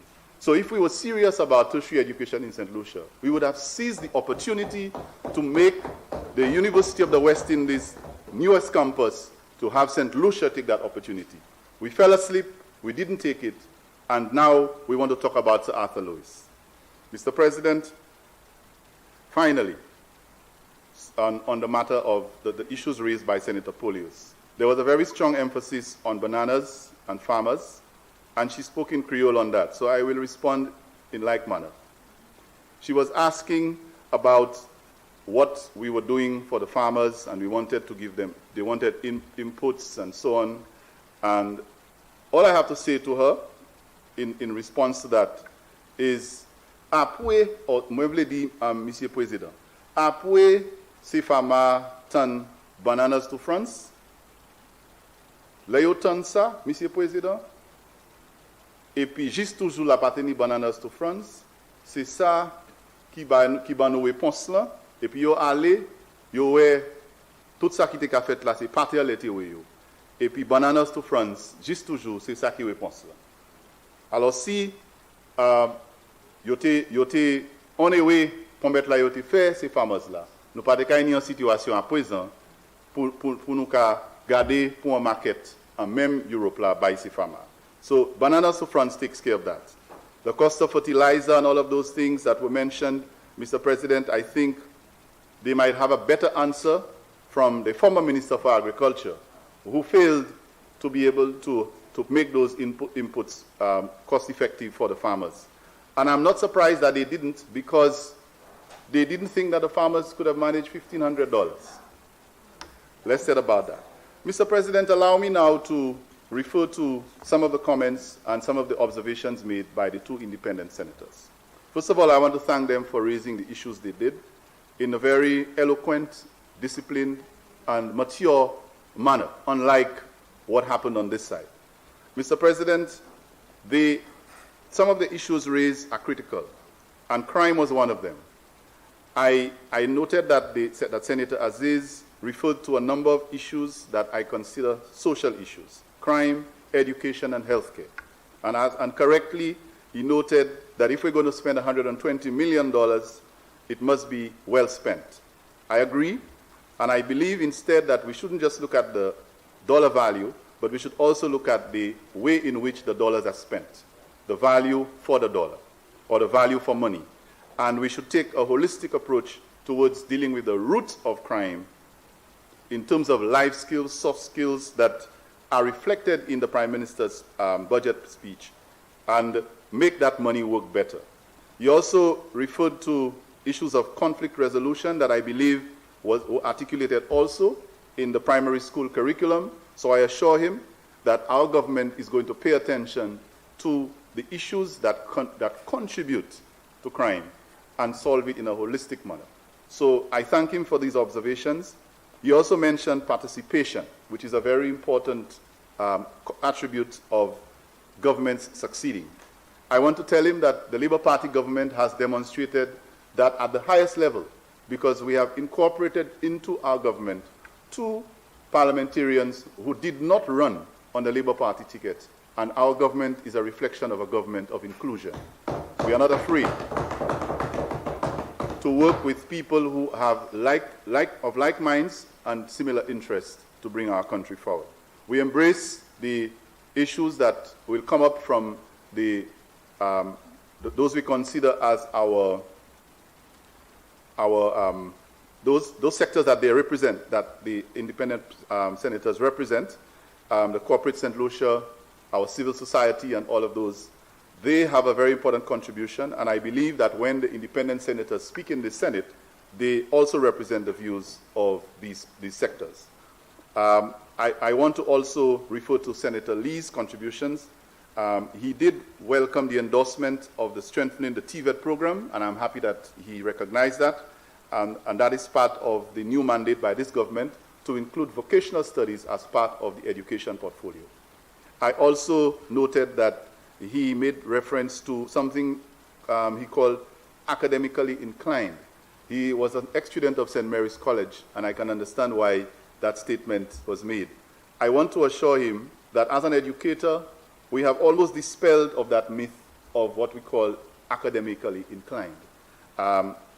All children can learn, and there is no such thing as academically inclined in the language of educators. What we do is that we don't teach subjects, but we teach people. And so every child can be academically inclined. You just have to find a way to teach them. And how are we going to address that? I think our parliamentary secretary in the Ministry of Education ably referred to it when she outlined some of the plans that our government has in education. I also align myself with the integration and relevance of education that he made reference to the market. That was a very important observation, Senator Lee, and I thank him for that, Mr. President. It's very true that we cannot continue to educate and train people, and when they are finished and they are certified, their certification and training is not relevant to what the market and what the country needs. So you'll have a situation of skilled persons that you cannot absorb into your workforce, or who cannot create employment and help your economy grow. So I think that these observations are well thought of, and I think that we as a government have decided that we are going to incorporate the business sector. We used to do it previously through the science fair to have schools aligned with businesses, but I think there is further opportunity to do so with the small business and private sector through apprenticeship programs. Finally, Mr. President, I noted the issues that he raised regarding monies locked in the banks, and it is true that our banks are liquid, and we must ensure that the government does not crowd out our local borrowers by trying to borrow too much from these same banks. But we must also keep an eye on what is now referred to as fiscal rules, Mr. President. The IMF, the World Bank, if you listen, they are putting a lot of pressure on small island developing states. If they have to give you any loans, if you have to access funds from them, you have a whole lot of rules that you have to comply with. And it makes it very difficult for us with the capacity that we have.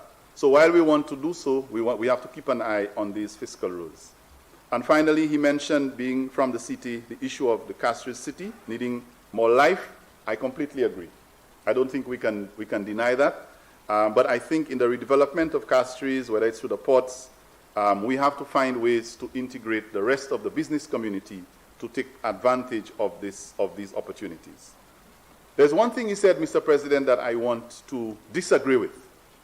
He said, bananas is dead. I think that these were exact words. Yes, we agree that bananas is not it's not green gold anymore. However, I want to say to the farmers of St. Lucia that bananas is not dead. Figla pamo. Flabo pitete bali a pluck me pamo. Mr. President, I want to say that... Senator, you have 10 minutes left. No, I won't even use so much, Mr. President. I'll wrap up in 2 minutes.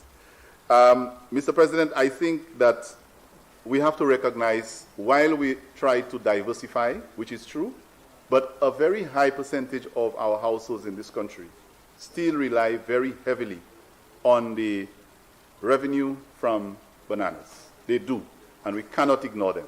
So we have to be able to make the transition slowly and keep ensuring that we can provide them with a way to sell and to have a market for the bananas. So it's not dead yet, Senator, through you, Mr. President. But I acknowledge the point that it's not what it used to be, and we have to be creative in the way that we diversify our agricultural sector. Mr. President, I want to thank all of the senators for their contributions. I don't think I missed out on anything. No, I think I touched on those I noted. I think this appropriations bill by our government and the Prime Minister's address has inspired us. You just have to ask the people on the ground, those people who are objective and think in the best interest of St. Lucia, and they will tell you that it's an inspiration. I want to congratulate him for that and thank all of our members, including the opposition, who found somehow to engage in discussion on the bill, and look forward to the implementation that we have spoken about of the policies that are offered in this bill. I thank you, Mr. President.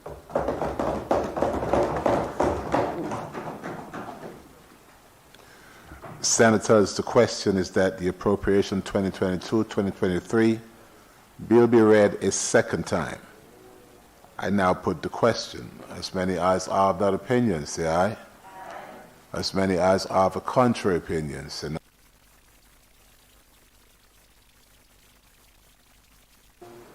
an act to provide for the services of the State of St. Lucia for the year ending on the 31st day of March, 2023. Honorable Leader of Government Business.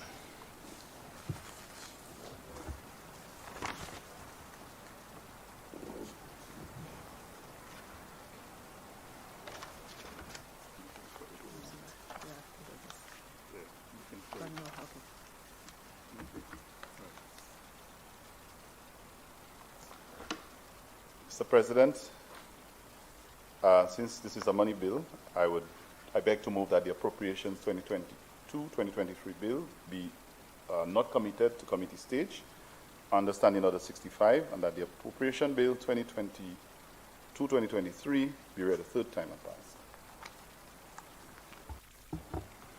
Senators, the question is that the Appropriation 2022-2023 bill be read a third time and passed. I now put the question. As many as are of that opinion, say aye. Aye. As many as are of a contrary opinion, say no. I think the ayes have it. The ayes have it. Be it enacted by the Queen's Most Excellent Majesty, by and with the advice and consent of the House of Assembly and the Senate of St. Lucia, and by the authority of the same as follows. This act may be cited as the Appropriation Act 2022-2023. Motion number 2. Honorable Leader of Government Business. Mr. President, I beg to move. I beg to present the following motion standing in my name. Whereas it is provided by Section 3 of the National Savings and Development Bonds Act, Cap 1525, that under the authority of the Parliament, the Minister responsible for finance may raise by issue of savings bonds inside and outside St. Lucia money up to the amount of EC dollars 2,400,000,000 for financing of such capital or other expenditure and for such debt financing as he or she determines. And whereas it is further provided under Section 4 of the National Savings and Development Bonds Act, Cap 1525, that the bond shall be issued in such form and on such terms and conditions as the Minister responsible for finance directs. And whereas the Minister of Finance considers it necessary to raise the amount of EC 79,700,000 for financing the 2022-2023 budget at the amount of 655,800,000 for, that is EC dollars, for refinancing existing debts. Be it resolved that Parliament authorizes the Minister of Finance to raise A, the amount of EC dollars 79,700,000 for the financing of the 2022-2023 budget. B, the amount of EC $655,800,000 for refinancing existing debts. Senators, the question is that Parliament authorizes the Minister of Finance to raise A, the amount of EC $79,700,000 for financing the 2022-2023 budget. B, the amount of EC $655,800,000 for financing existing debts. Leader, Senator Fede. Thank you very much, Mr. President. You know, very quickly, or immediately after the passage of the Appropriations Bill, we're seeing 2 points, which I'll make very briefly. The first point, Mr. President, and that is,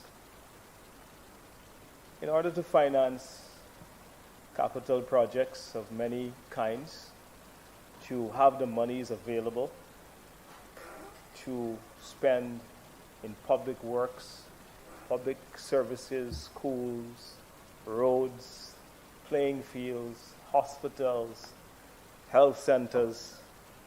Developing countries have borrowed. Mr. President, it must be debunked.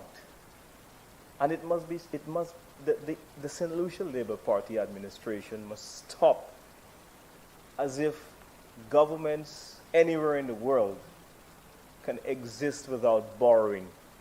It makes us sound very illiterate when we're going to suggest that we will not borrow. We don't have the level of reserves that some countries, all rich countries in the world, would have. To suggest to the people or to imply that governments can run without loans, to vilify when you're in opposition of government, to say that they are borrowing and borrowing and borrowing is hypocritical. It is heresy. It is economic heresy. The great United States of America, they owe billions, trillions in government debt. Every government around the world sells bonds and raises money via bonds on the international marketplace. What is so special about St. Lucia? Are we living in some box by ourselves that all of a sudden we can run governments without borrowing, as being the tone of the discussion by this administration? Now, interestingly, you're proposing to borrow some $505 million.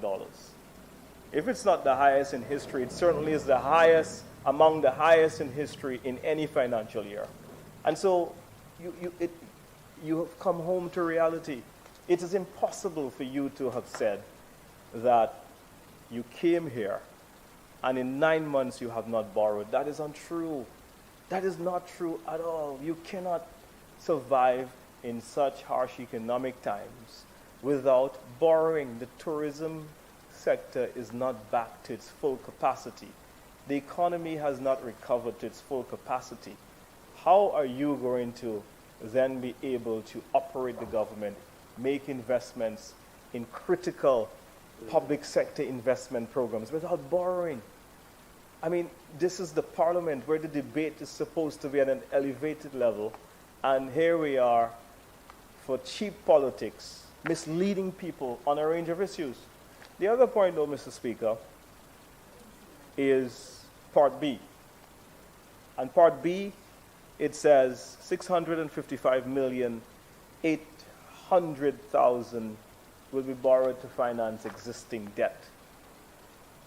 And what this simply says is that when one government takes over from another administration, like we did back in 2016, there were bondholders who would have made their investment back in 2013. And the life cycle of the bond might have been 5 or 7 years. And so it rolls over into the cycle of another government. But what do? Do you then say that because the bond was bought under a St. Lucia Labour Party administration, so then therefore we're not going to honor it? No, we just don't have that option. So from time to time, governments are going to have to roll over bonds, roll over debts, roll over instruments, redeem instruments that people will either decide to call in on, or instruments that people are going to decide to roll over and continue in the program. And so therefore, this suggestion that you're going to survive without borrowing, this is psychosis, this is madness. And I can't believe that in the highest chamber in a 21st century democracy, that the level of debate is so low that I'm going to hear a government suggest that they're going to survive without borrowing. But your very budget has shown you that you're borrowing one of the highest levels of borrowing. I heard numbers bandied about. One senator said $9 billion was borrowed. The debt to GDP ratio is 92% of GDP. How can the debt be 9 billion if the GDP is less than 5 billion at this present time? So the math is certainly not adding up, Mr. President, on a range of the notions and the proposals and the suggestions that this administration is seeking to imply at this present time. So realism has come home. I am standing not in opposition to the borrowing, but really standing in opposition to the false narrative that has accompanied the very important issue of managing our debt. Now, if you tell me that there is a lot of work that needs to be done, not just to the debt situation of St. Lucia, but the debt situation across CARICOM. And if you look at the numbers in the Social Economic Review, you will see, Mr. President, that the debt to GDP ratio in the OECS is very, very high. The fiscal ill health is a chronic situation that has gripped small economies like ours for decades. The ECCB back in 2015 suggested that in order for us to get out of the debt, we needed to grow the economy consistently by 7 to 10% for successive years in order for us to restore the fiscal health. And this is the conversation. The conversation should be, how do we get out of the chronic fiscal situation that is not only affecting St. Lucia and is not what we left you in, because if we're going to go there and you go to page 121 of the Social Economic, no, not 121, but if you went to the table of the Social Economic Review, you will see, Senator, that the debt started to go up. The St. Lucia Labour Party, when you met the debt in this country back in 1997, it was 40% to GDP. By the time you left office in 2001, look at the table that speaks to debt and public liabilities. You will see it has the graph showing you the years of all of the debt. And you carried it up the debt to 58% by the time you left. By the time you came out of office back in 2011, you were at 80% of GDP back in 2016. That's where the debt to GDP ratio, because of the rebasing of the economy, the debt came down in 2016 to 59.6% or somewhere there. Please check the Social Economic Review, and you will see that what is required here is not a narrative that your party is pushing. What is required here is serious analysis of looking at how do we balance this fiscal ill health of a debt to GDP ratio that has been spiraling out of control, not just in St. Lucia. Barbados is on an IMF program. Their debt to GDP ratio is above 100. The debt to GDP ratio in Antigua is excessively high. So this is a problem that has affected small countries in the Caribbean, in the world. So don't come with this Labour Party propaganda, you're borrowing, because really, that doesn't solve the problem. And the reason why you are begging for excuses on the one hand is because we are struggling to pay the issue of debt. Debt makes up about 30% of government recurrent expenditure.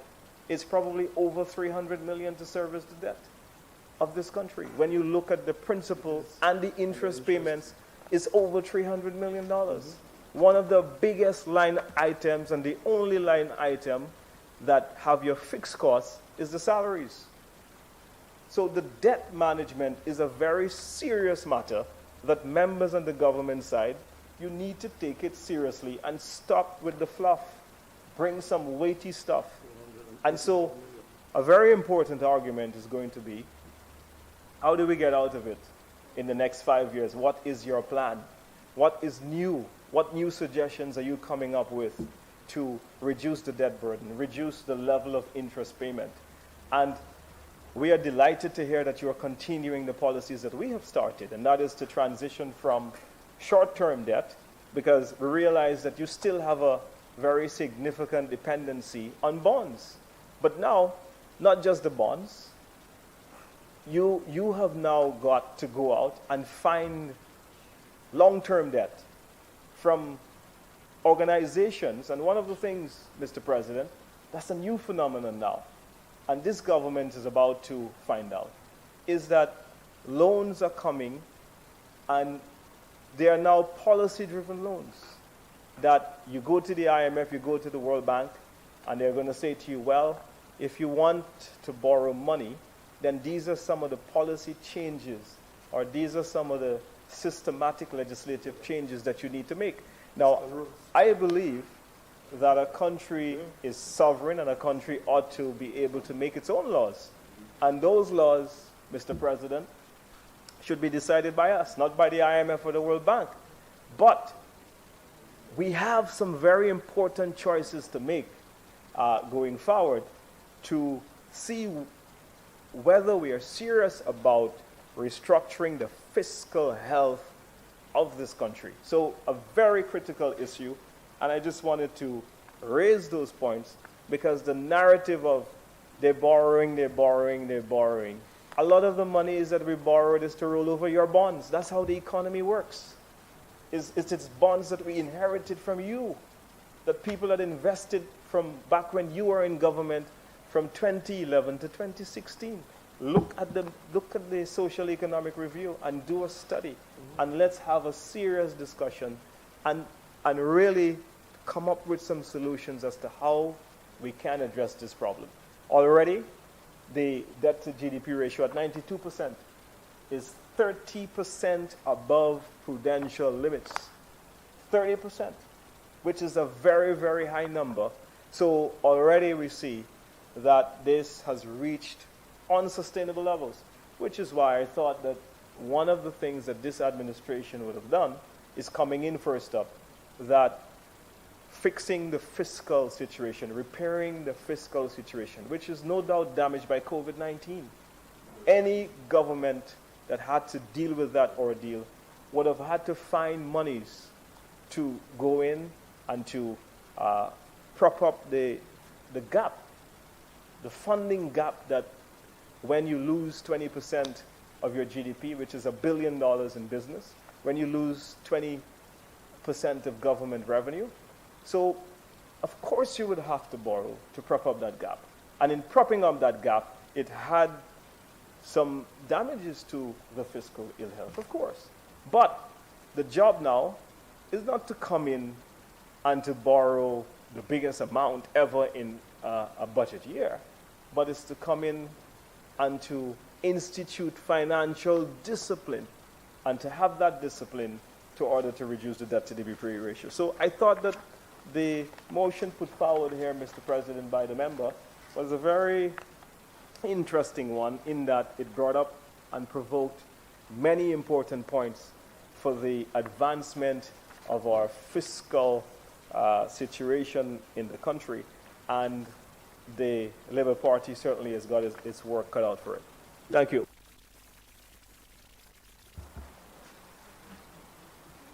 Leader of Government Business. Thank you, Mr. President. I didn't even expect to be standing here now, considering the time, but I have to just remind the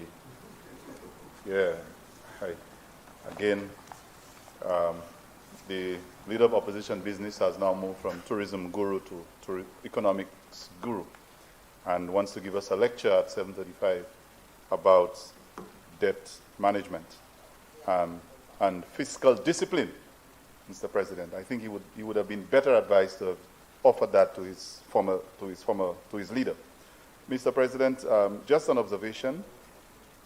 I think I just referred to fiscal rules in my closing rebuttal, and I think his colleague had acknowledged that. So I'm not sure he was listening. Would have been in our naughty corner if we were teachers. Maybe that's why he spoke about teachers. We would have put him in our naughty corner as teachers. Mr. President, if you look at the figures that we just presented in this motion, there are two figures, 79,700,000, and the purpose is for financing the budget. The other figure, 655,800,000, is for financing existing debt. Mr. President, if you add the two, the total is 734,800,000. Mr. President, of that total, if you divide the amount that is for financing the budget by the total, it's just about close to 10%. It means, therefore, that almost 90% of that total debt is for refinancing existing debts. And all I'm going to say in this rebuttal, Mr. President, is that these existing debts of 655,800,000 has UWP written all over it. That's it. And to now come to this Honorable Senate at this time to try to give us a lecture on fiscal discipline, that is the reason we have to deal with this now. 5 years of recklessness that has landed us in a fiscal position, with a debt to GDP ratio that is now in the 90s, or just about 90% plus, when we came into government, and a debt stock that we are now dealing with. So all I will say, Mr. President, just to remind the member that the $655,800,000 that we have spoken about there, that he tried to lecture on, if he looks well, he will see 3 letters written all over it. UWP. Mr. President, on that note, I ask for your concurrence, the concurrence of the House, to have this motion passed. Thank you, Mr. President. Senators, the question is that Parliament authorizes the Minister of Finance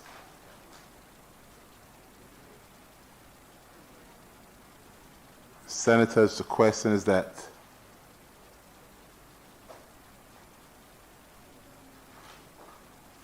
Parliament authorizes the Minister of Finance to raise A, the amount of EC $79,700,000 for financing the 2022-23 budget.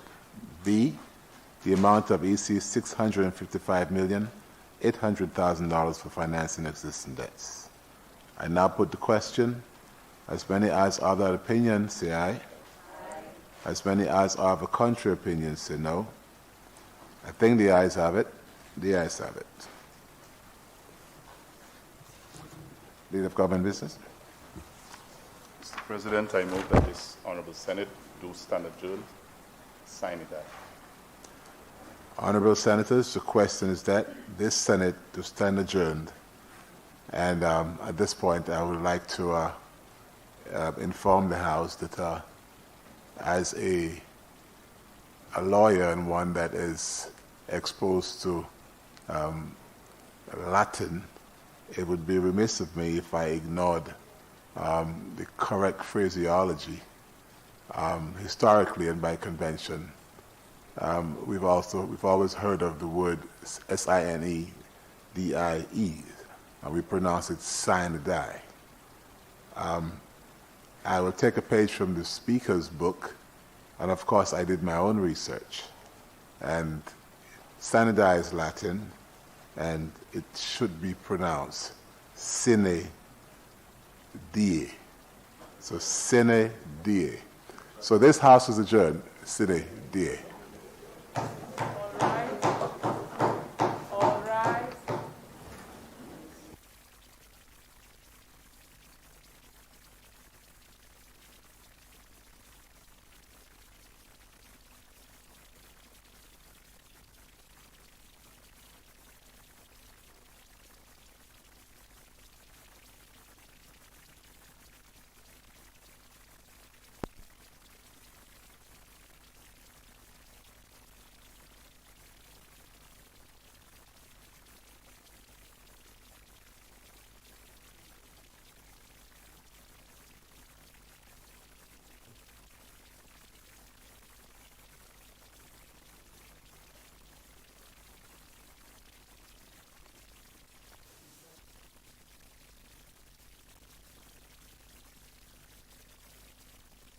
For Mr. President. And again, I found myself in a very peculiar situation leading up to the elections of 2021, Mr. President, where a certain individual in the constituency of Beaufort North attempted by a